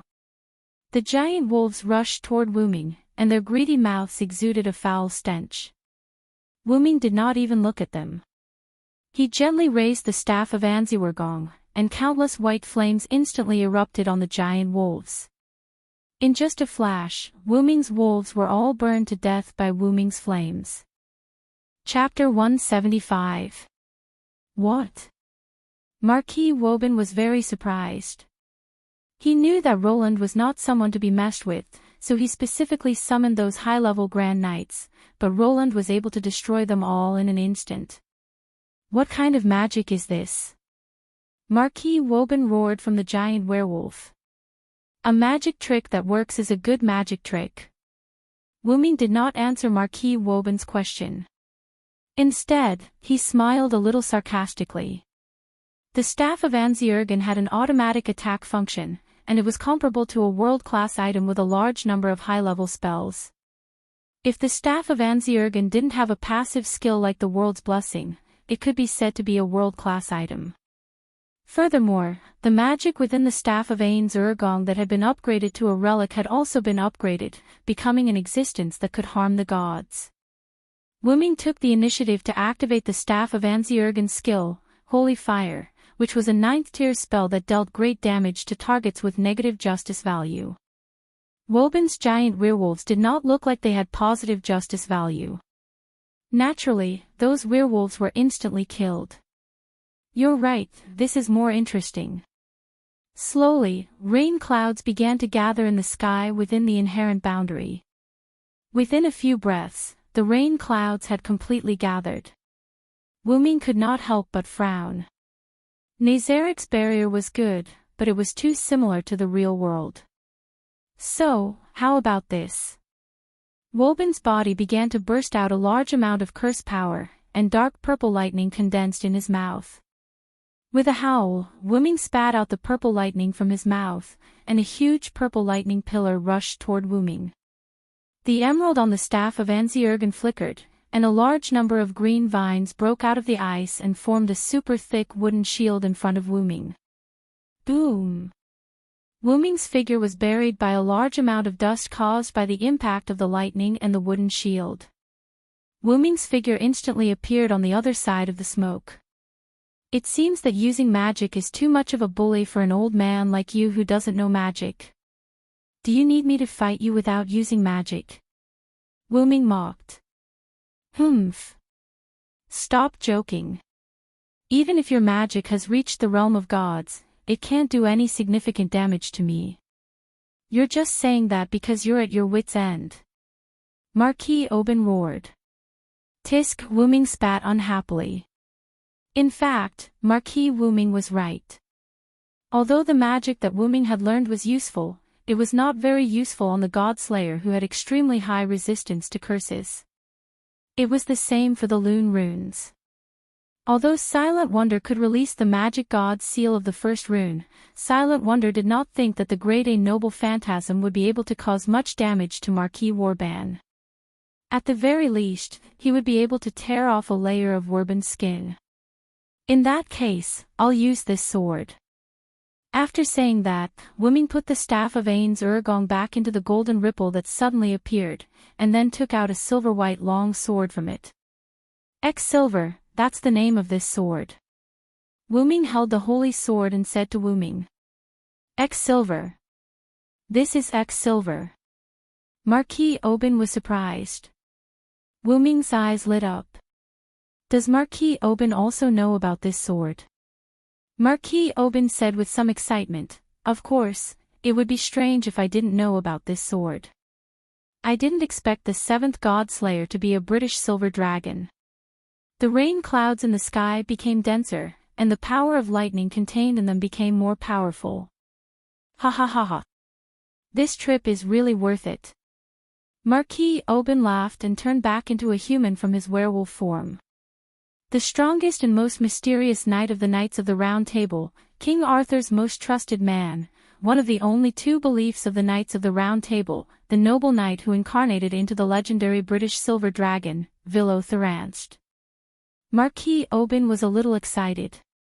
Such a powerful enemy must be able to satisfy his boredom. When the world judged Wu Ming as the god of disobedience, Wu Ming thought of such a result.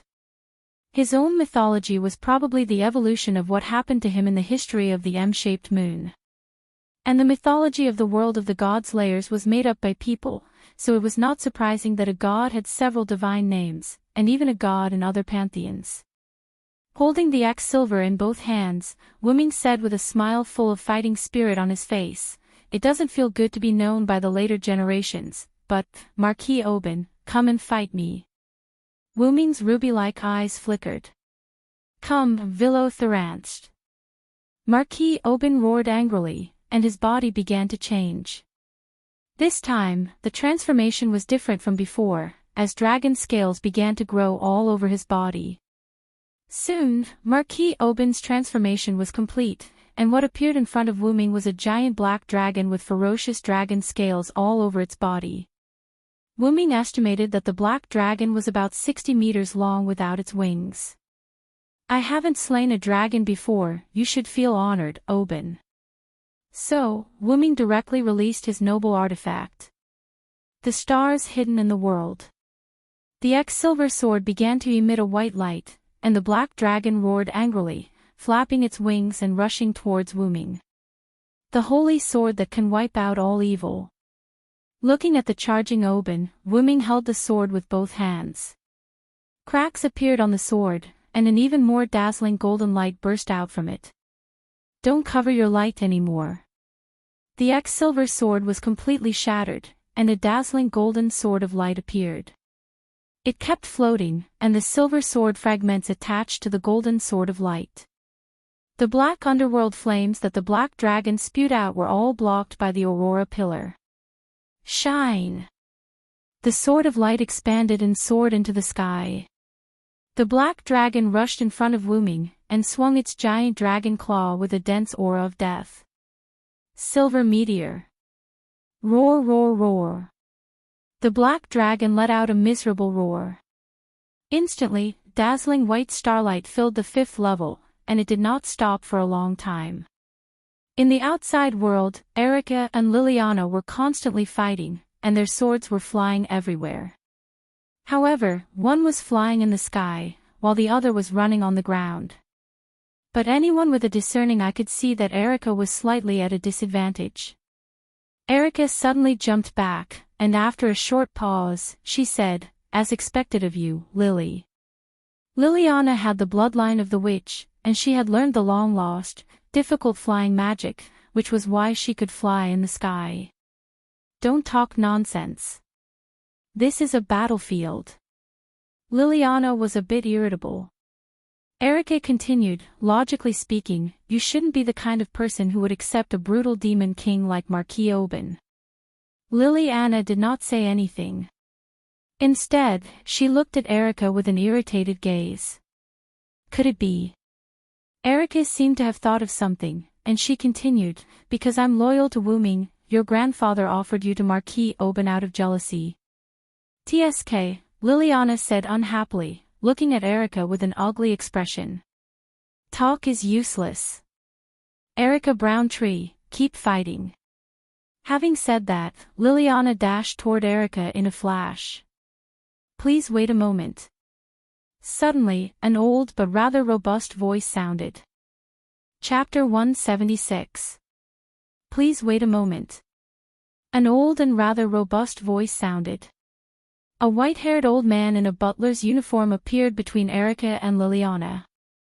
"Mr. Sebastian. Why are you here?" Erica asked in surprise. Erica, who had been with Wu Ming, naturally knew that her master didn't contact Sebastian, so she was surprised by his sudden appearance. "Who are you?" Liliana flew back to the ceiling and looked at the old man who appeared silently between her and Erica.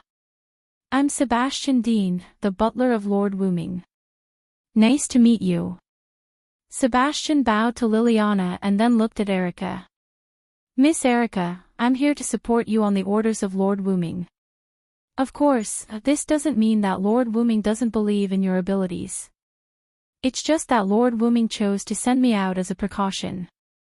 After all, this was the temporary lair of the enemy's god's lairs, so it was inevitable that accidents would happen. That was why Wu Ming had Sebastian come to England from Italy. As for why Erica didn't see Wu Ming contacting Sebastian, it was because everyone in Nazalek had the inherent ability to communicate mentally.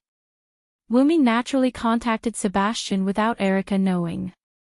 Then, Sebastian said to the two of them, "How about the two of you stop fighting for the time being? With your strength, both of you will only suffer in the end.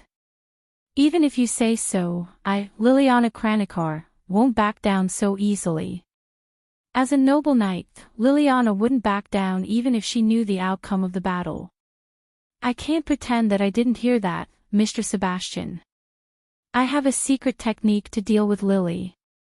Erica was dissatisfied with Sebastian's words, but after all, Sebastian didn't know Erica well. Erica could win on her own. After all, Erica had something on Sebastian.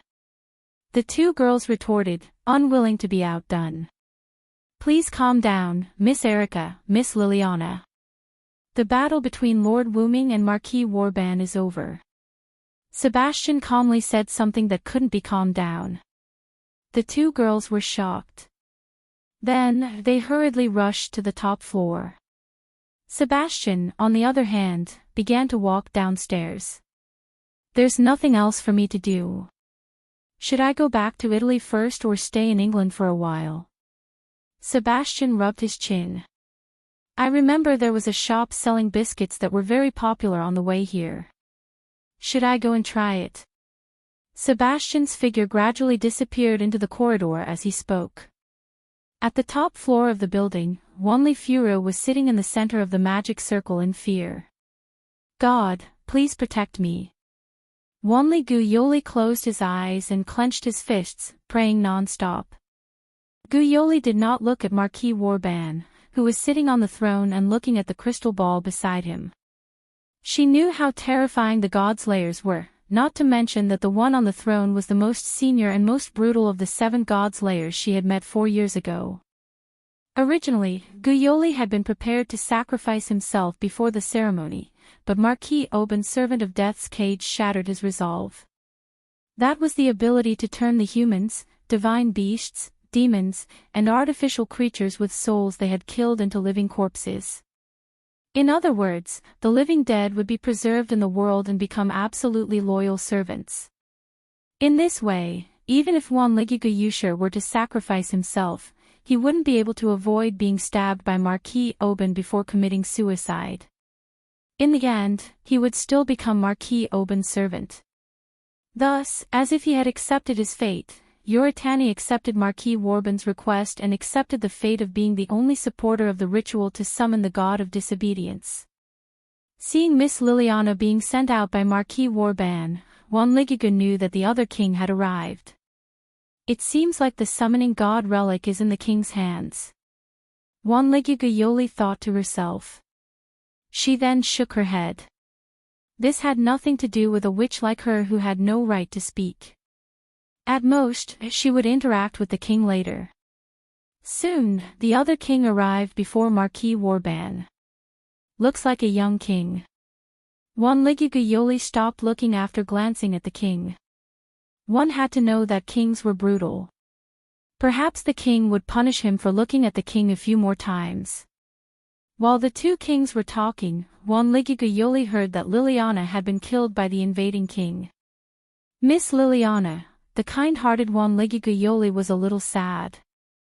After all, the king had helped him 4 years ago. "Do I look like a brutal person to you, Marquis Warban?"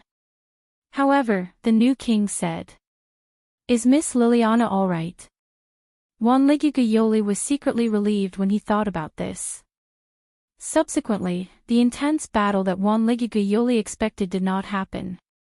Subsequently, the new king told Wanligugayoli the truth that he would die after summoning the god of disobedience alone.